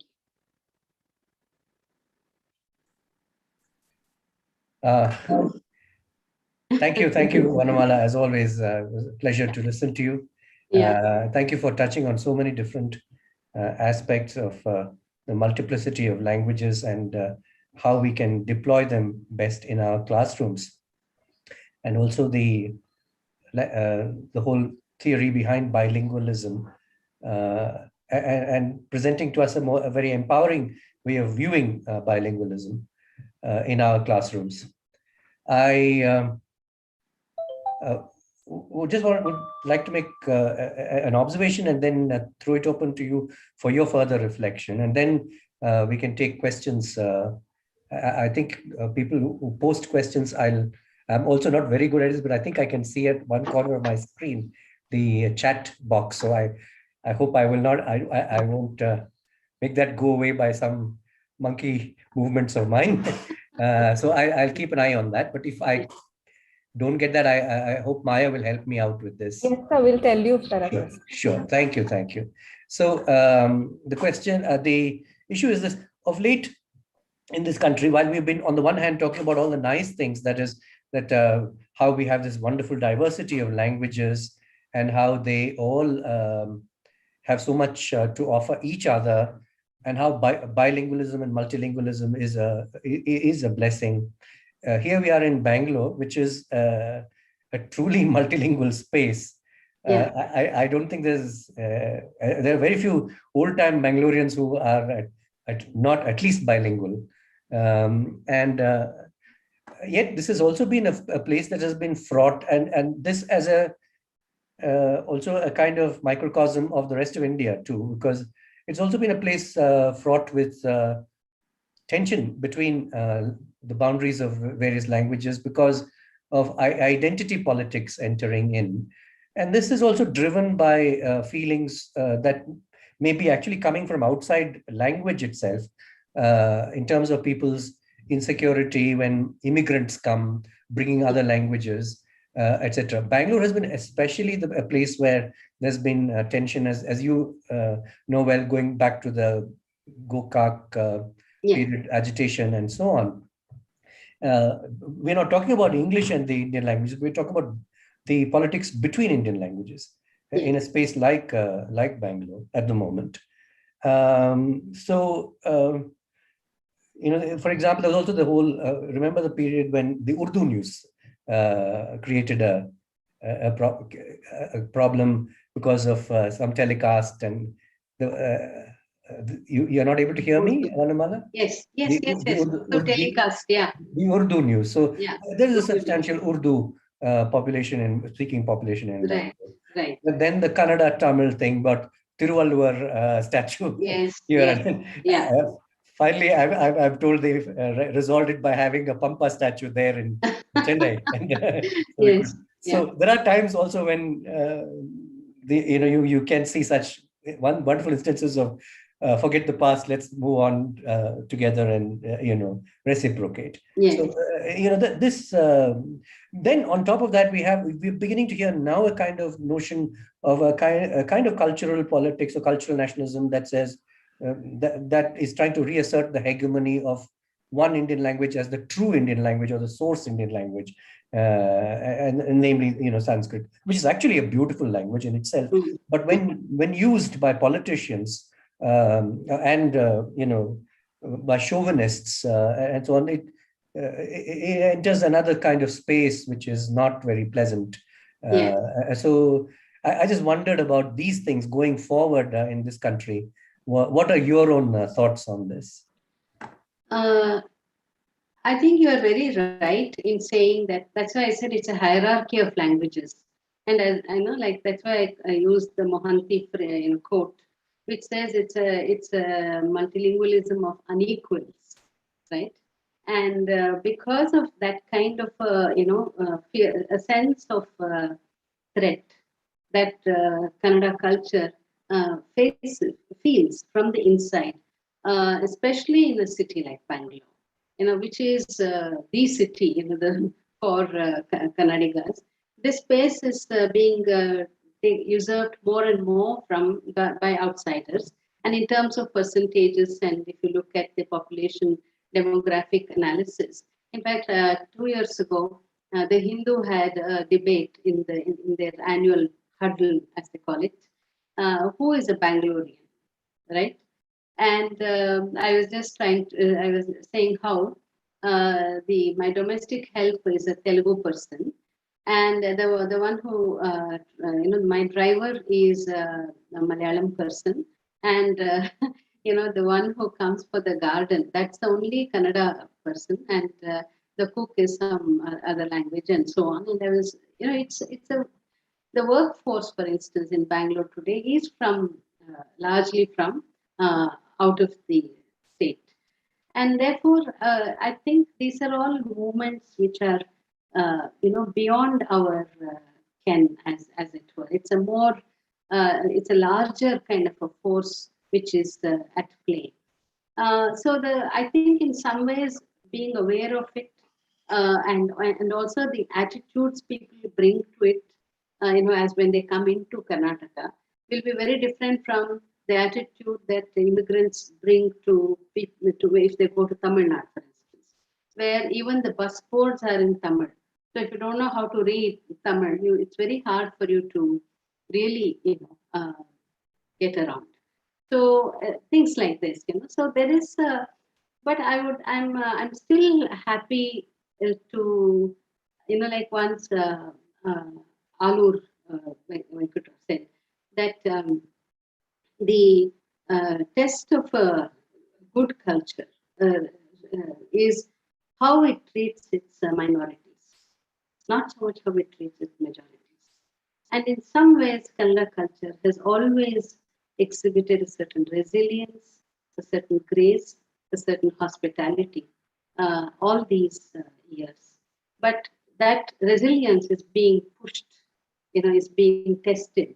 And therefore, if there can be a greater appreciation on the part of the communities which come into these spaces, I think it's better for both parties. But within education, I think we can have a slightly more or less problematic kind of a situation where, for instance, I taught a course called Modern Indian Literatures in Translation, where Malayalam texts were taught, Bengali texts, along with Kannada texts, all in English translation in the English department, which I think in my teaching career, when I look back, I find that that was one of the most creative courses that I have taught. Creative because in terms of its engagement, the engagement that students brought to bear on this paper. Usually motivation is our biggest problem, right? How to hold students in a classroom is a teacher's biggest problem. But with these texts, they were able to read it even in Kannada also, some of the translations. For instance, Lalitambika Antarjanam Sagdisakshi was already there in Kannada. So some of them who are more fluent in Kannada and not English, they read it in Kannada and came to class. And when the discussion was happening, they were with it. Otherwise, usually it's a kind of a, I don't know, I haven't read the text, kind of a non-participation. Here, there was some attempted participation. So I would still say that, this kind of an experimentation, this kind of a trying out must go on. And that way it is a resource. Languages are a resource, especially in the teaching context. Yeah, the fact is, of course, that when people are not feeling all that insecure, and especially when politicians don't try to build their empires using language, the default condition of the Bangalorean has been to actually enjoy all the languages, to go for each other's movies.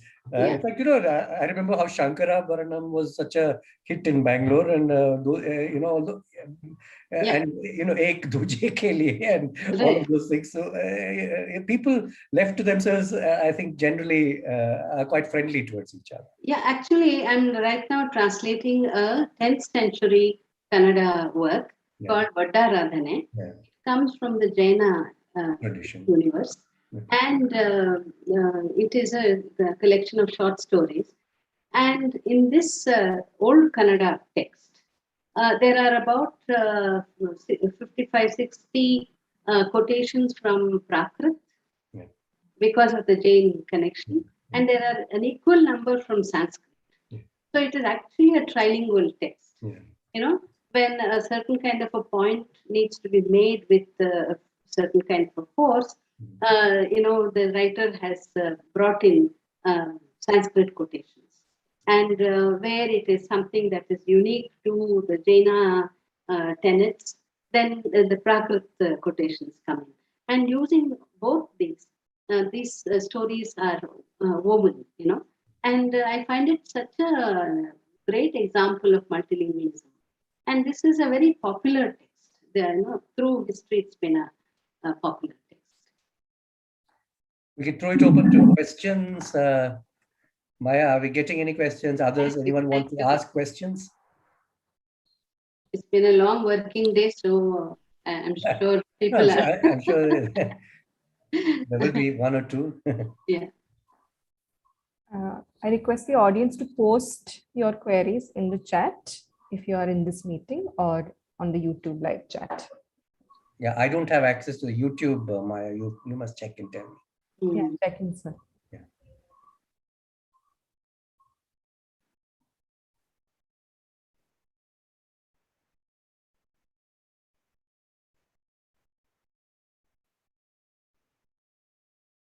I had a question to ask Sridhara.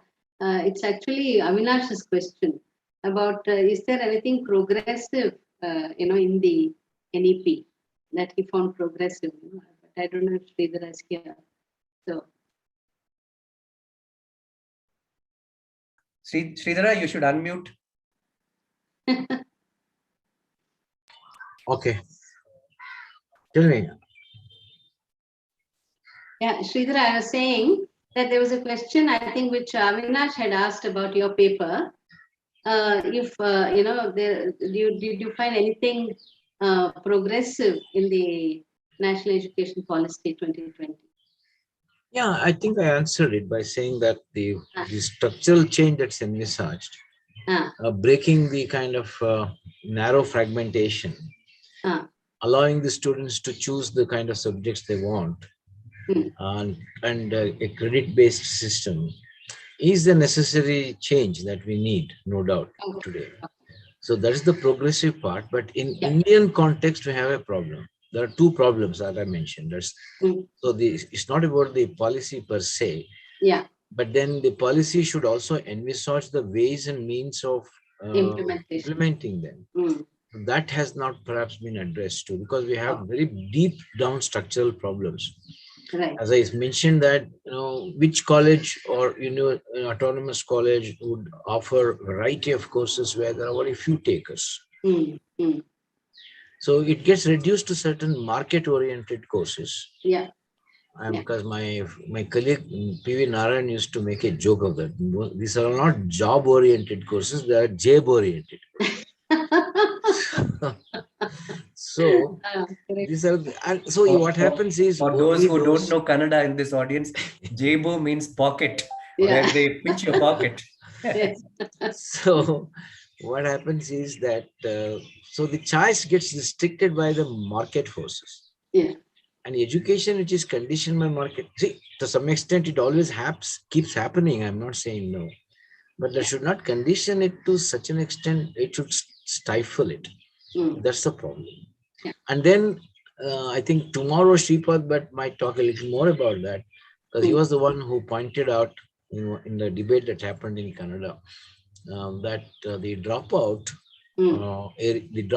number will increase. Lots of people may go because there is an exit option, and they might get some kind of a menial job, or they may feel that they are not fit to continue. So then all that you are doing is to create more number of unemployables, because for 1 year, first year, let's say first year BA, BSc, BCom, you don't know what's going to happen to them. Yeah, in because fact, and then this should be supported by government again creating jobs. At least government, not directly, at least creating opportunities for jobs. But government has withdrawn totally from that. So what happens? Maybe they'll end up, become Swiggy and like I've seen that most of these private MBAs, which have mushroomed, they end up doing MBA and then finally, work as salesmen in malls. And it's unfortunate. That's the problem. So that's the progressive part. Progressive in the sense desirable. But it has its limits also. So, see, for example, I was a science student and in BSc, then moved to English MA later. But there was an option available. But if there was an option in my undergraduate, I would have perhaps moved to language studies much earlier. So there are many students who do extremely well in language. Yeah. And I'm sure that you too would have come across some of the students telling that, oh, I wish we had English in the final year too. So they miss English and Kannada teachers, some of them, not all. So there may be people like that who would like to switch subjects, and that opportunity should certainly be given. It's more democratic, no doubt. There is a question in the chat box about, I must admit the questioner is saying, I must admit it seems more and more scarier. I never thought I would live to witness so much of history at 34. Therefore, my question is, did you imagine to live through such a moment 20 years back? What did you imagine it to be, and what do you imagine the next 10 years to look like? Just to speculate. Very interesting question, actually. I think 20 years ago would make it around 2000, let's say. And I think I was at the peak of my creative energies as a teacher. We had just kind of, revised the syllabus to kind of really make it, this idea of provincializing English, like provincializing Europe. On that analogy, we had tried to provincialize the English syllabus, keeping in mind the kind of students we were. The university had opened its doors to, all the 3-4 districts in and around Bangalore in about 1976, around that time. And I think it took another 10 years or more for rural students and students from small towns and disadvantaged groups to kind of knock at the door of the English department. And by the 90s, when I joined the university, I found that there were all these very new, the classroom, structure of the classroom, the profile of the English class had completely changed, from largely having students from elite colleges come there, and largely, students come there through their literature courses. From that kind of a profile, we had a very different profile of a mixed group of more and more young men joining the class. And therefore, it was inevitable. We were forced to rethink the syllabus. And therefore, by 2000, we had kind of a group of us together in the department, had put together different kinds of courses like gender studies, cultural studies, post-colonial studies, Dalit writing and women's writing, all such and of course I mentioned the modern Indian literatures in translation. All these courses came as with this kind of a hope of a certain progressive politics, as the background. So it was a very, it was a high, as a teacher that 20 years ago that I experienced. But I think since then, the kind of commercialization and commodification of education has been much more, very, very strong. And therefore, I think that kind of an idealism, I don't know whether one can bring it to, into reality today, and if it would have the same valency today. So I share in your, doubt or, your questioning of that moment. But I also feel, at the same token, I think today, in some ways, technology has been a leveler.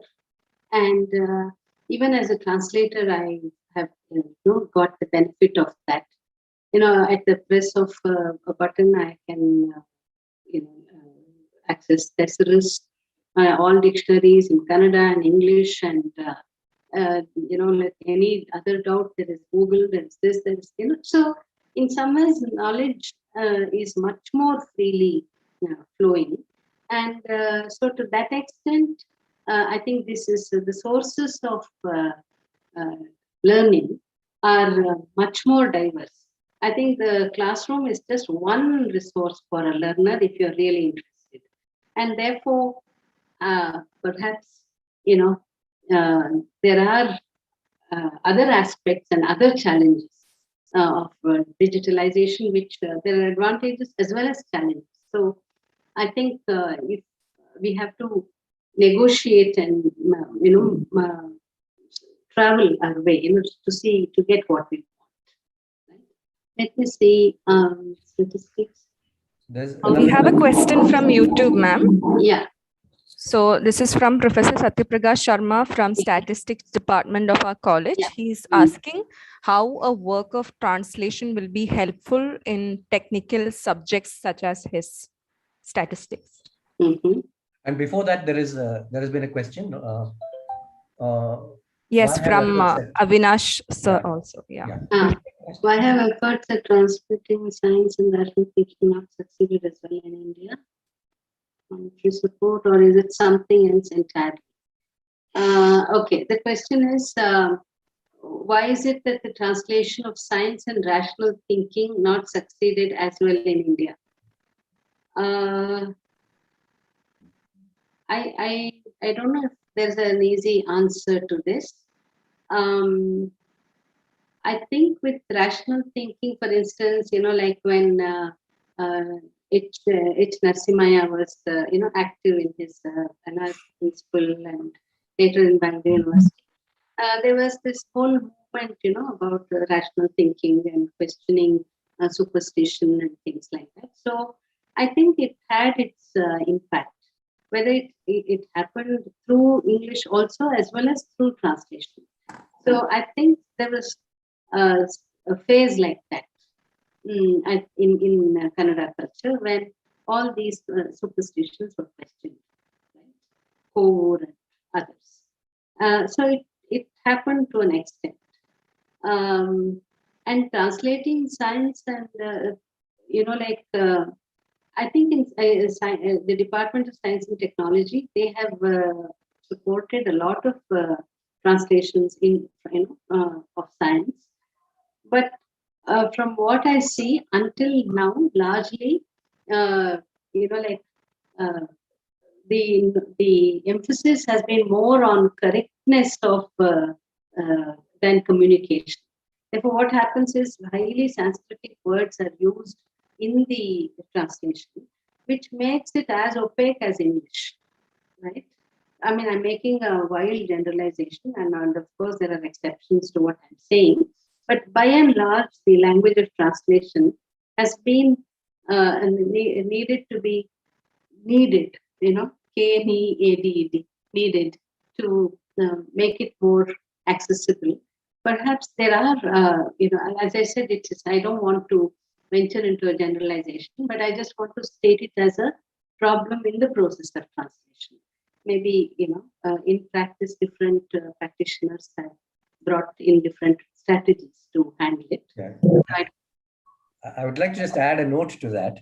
Yeah. Which is that, the mere existence of libraries of scientific knowledge in any culture, not necessarily only in Kannada. And in Kannada now there's been a substantial amount of scientific work written. I remember in the 60s and 70s, people like B.G.L. Swami and others were great popularizers of scientific knowledge. Yeah. Even in countries like the United States, just because Harvard and places like universities and so on have massive libraries of science, that hasn't percolated down into the reading public so as to the point where superstition doesn't exist. There are among the most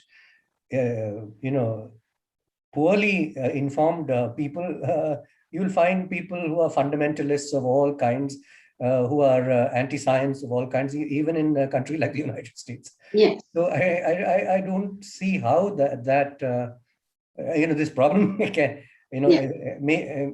it may take other ways of popularizing science, etc. But I think every culture has to face this problem. Yeah, and also there's, as I think most cultural, analysts would agree, there has been a kind of a shift from a more questioning, open-ended questioning kind of a stance to a more conservative, right-wing as people. Yeah, and it's a worldwide phenomenon now. Yeah, it's a worldwide phenomenon. So in light of that, I think this kind of a questioning could be very discomforting for people, and therefore, I think there are larger forces for the reception of certain kinds of texts. Why some may be more effective, some may be less effective. It's not just the burden of the text; it's also the burden of the receiving communities and the point in history.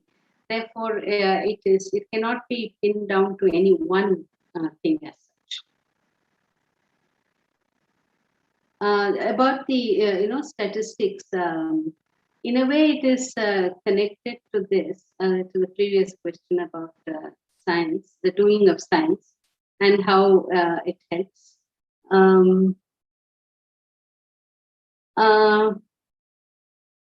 I'm at a loss to answer this question that is, how is it helpful for technical subjects? Can you tell me if it has helped you at all? And if not, why not? Then maybe I can respond to your experience of it. Ma'am, he's watching via YouTube, so he won't be Able to answer directly. Okay. Yeah. Maybe I'll stay with that question and maybe get back at some point. If I have anything bright to say. Runmal, I have posted a question. Maybe I can ask it now. Yenapa? Bhagan Krishna King. See, you talked about provincializing English. Very interesting. Translating Europe to English. Yeah. But do you think that kind of provincializing English happened a little more smoothly and unproblematically during our Navodaya period, when they really did not feel threatened by English? I remember these famous lines of BMC. So it was like a play. But post Navodaya, in our modern Navya and post Navya, now it's become more a big issue, more a problem. So there are two implications of it also. One is, why has it become a problem? Is it because in Navodaya time it was just the upper caste people who had their English, so they didn't look at it as a threat, and they were rooted very deeply in local language and cultural traditions. But in the post-Navya modern period, a lot more people who were marginalized, who were not into the education at all, got the education for the first time. Yeah. So do you think because of that English looks more threatening today, or is it because of the post-colonial theories that opened up thinking that was not there earlier? Very, very interesting comparison, this moment, historical moment, and that moment. And actually, they were under colonial rule, right? They were actually there. Reason, They would. They there was every reason to feel absolutely threatened by English. But I think the kind of the benign side to English, of English culture and so on. So I think they had the. I think there was a commitment to Kannada, to modernize Kannada, and to fill the treasury of Kannada, as it were. Because it was modern Kannada writing, modern Kannada literature, modern Kannada culture. All this was kind of taking off just then. And I think everybody who could, who was a graduate, did something with language, about science, wherever he was or she was. Whether it was a scientist, whether it was any, like in whatever field they were activists in the sense of wanting to work for Kannada and enrich Kannada in some ways. So I think that commitment was very clear, and they felt they should do it, and they could do it, right?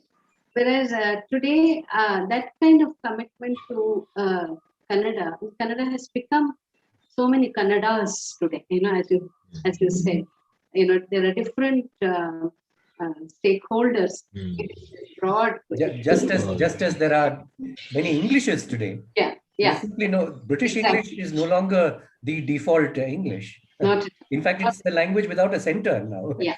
It is all, as C.S. Lewis once said, the universe has in no Cherian, center. you should have made it easier to provincialize that. Yeah.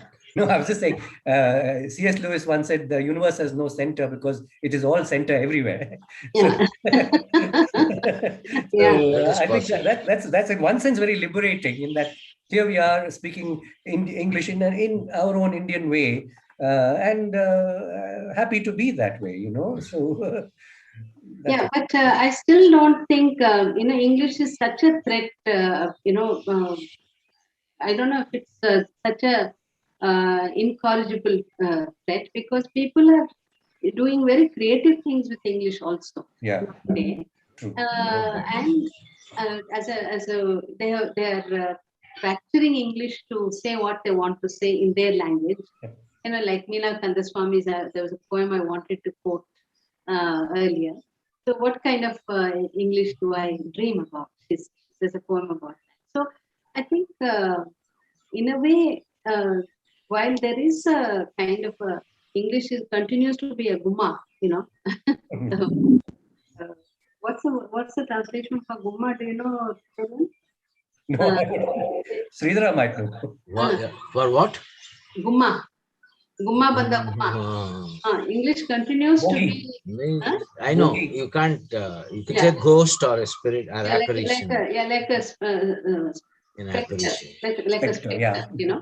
It's there as a spectre, but it's also, you know, it's a love-hate relationship with English. It's not just a scary thing that's looming over your head. It's also something you're trying to come to grips with and you aspire for it. It's an aspirational thing.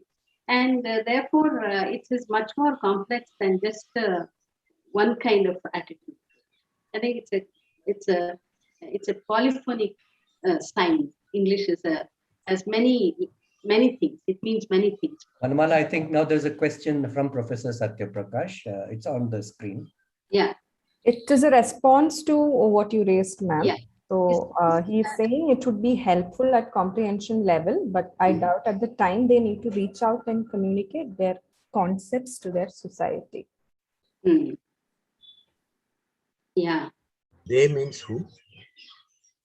Those who learn statistics, say, through English, and the burden of communicating it to others through their own mother tongues, etc. Possibly. Yeah, possibly. Yeah. And see, even if it is interspersed with English, the moment, I know we all know this joke. Maybe for the next generation they don't know, so I'll repeat this old joke. That is, the moment when I started teaching English, my Kannada improved enormously. Most of the teaching always happened using Kannada, right? Now, why did the English teachers use Kannada in their class? Now, there are different reasons why people have used it, but one immediate thing one can think of is it suddenly creates a certain atmosphere of intimacy. And a certain communication becomes possible.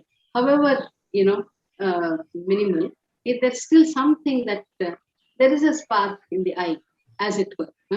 So therefore, I think that going by that experience, I would say, yes, if a concept has to be explained in statistics or a certain process or a step, even if you were to keep the technical terms in English, but explain the whole process in Kannada, it may reach more people. Right? In fact, that is happening at very ordinary daily levels, routine levels.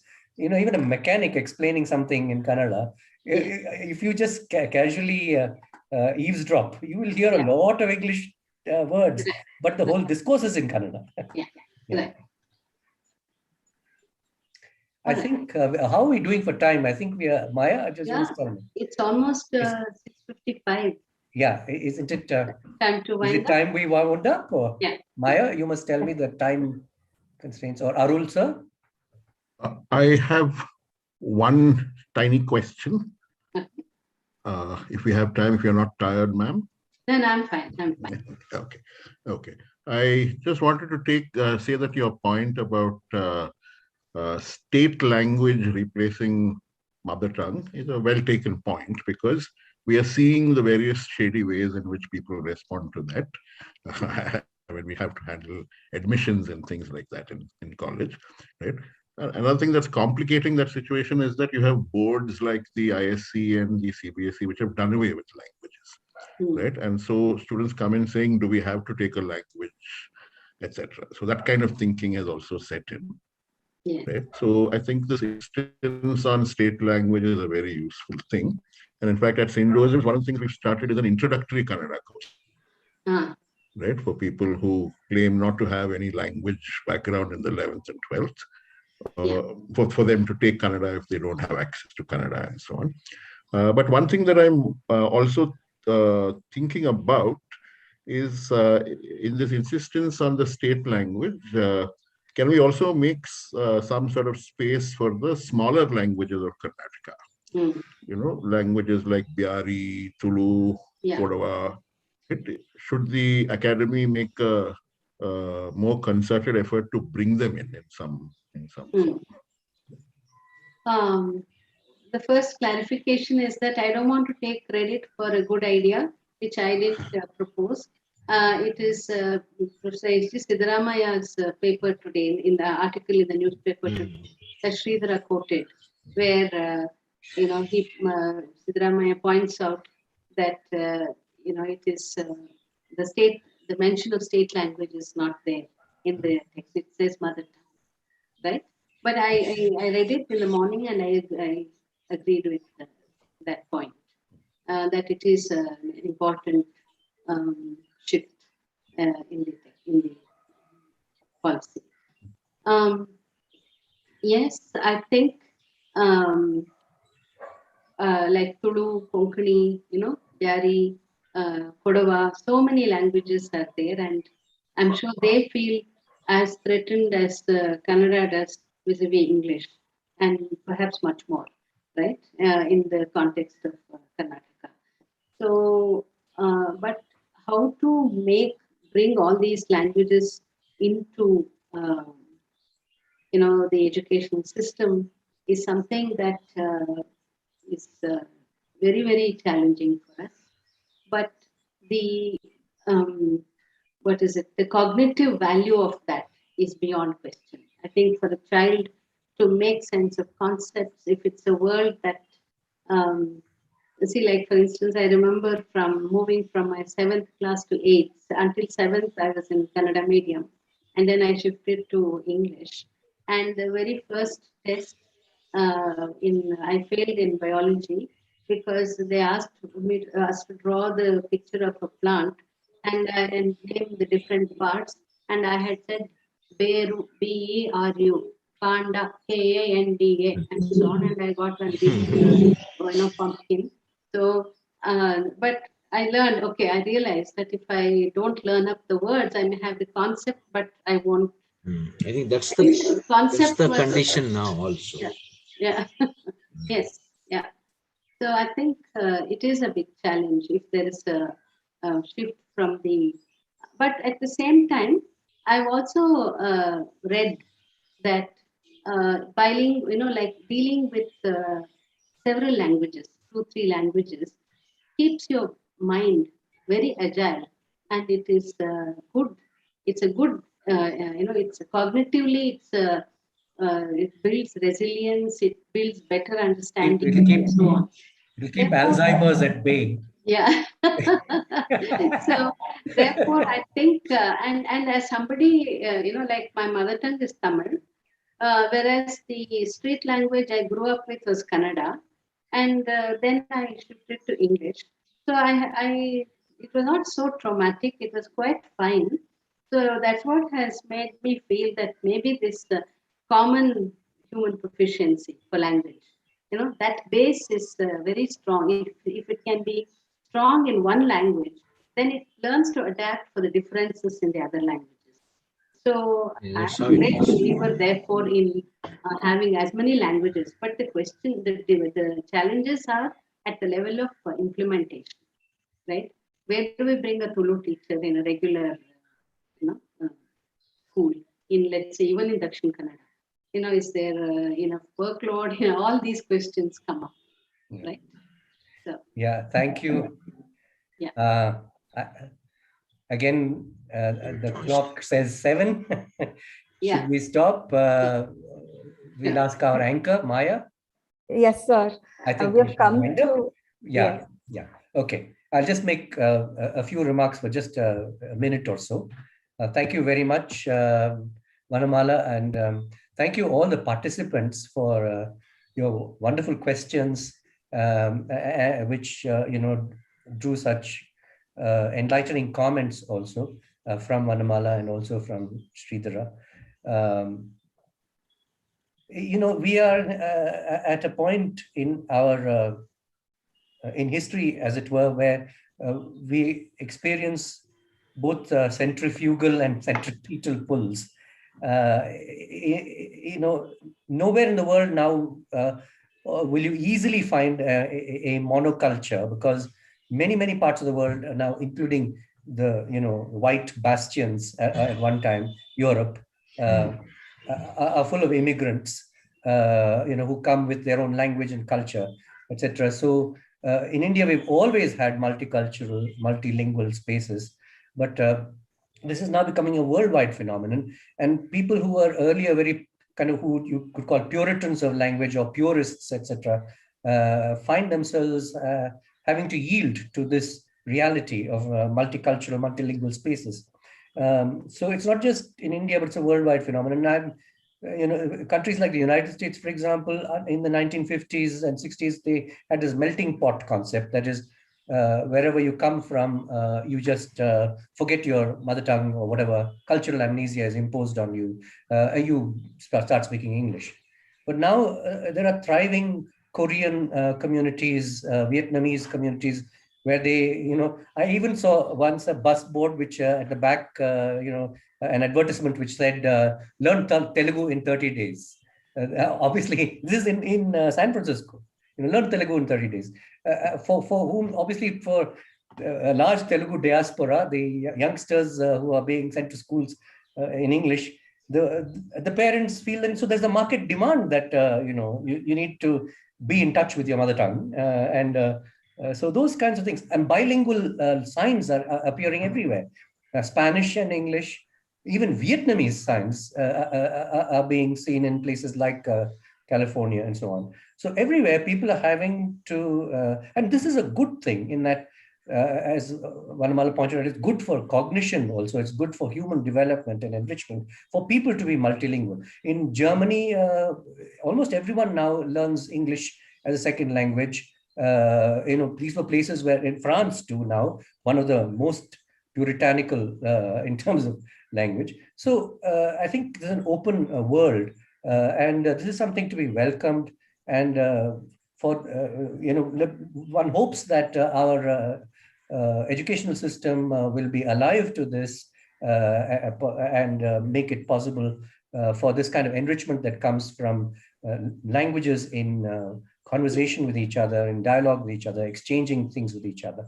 I just want to add one line to this, what you're saying, Cherian. Yeah. I have found the work of the Sri Lankan scholar Kanakaraja, spelled with Canagaraja, Kanagaraja, very, very inspiring. And in Kannada they have a saying, Hole Neerge, Done Nayakana Appane Nenta. For a flowing river, it doesn't wait for the, the Patel, Nayak, to give permission to flow. So these patterns of language, are there and have changed, keep changing. And so we have to keep pace with this and therefore that means our notions of correct English or correct Kannada and pure Kannada and all these things will have to change. And so that, we keep up with the flow of language and culture.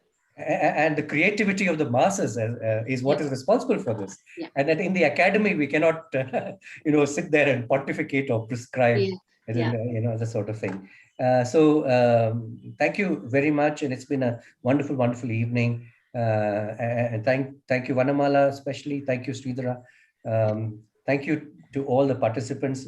Special thank you to the English department at St. Joseph's College, headed by Dr. Arulmani, and also the other language departments, Department of Kannada, Department of Hindi, Tamil, etc. at St. Joseph's.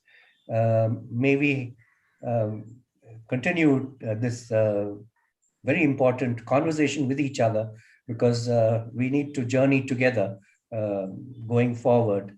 And we hope that also the educational policy, when it's implemented, will be done sensitively and in a sensitive way, and not in a manner that ignores the complexities of the ground reality. Thank you all very much, and I hand you over back to Maya for any further announcements or anything. Thank you. Thank you, Cherian. Thank you so much. Thanks everyone. Thank you. Just a reminder for all the participants to fill the form in the chat box for record. We have come to the end of two very beautifully insightful sessions from Professor V.S. Sridhara and Professor Vanamala Vishwanatha. I take this opportunity to thank both of you for taking your time out and having these conversations with us. There's a lot to take away, there's a lot to ponder upon, and we hope that these conversations continue around NEP and we can somehow come to solutions around it. Thank you, Charian sir. Thank you, Arul sir. We'll see you all tomorrow. Thank Thank you, you. ma'am. Yeah.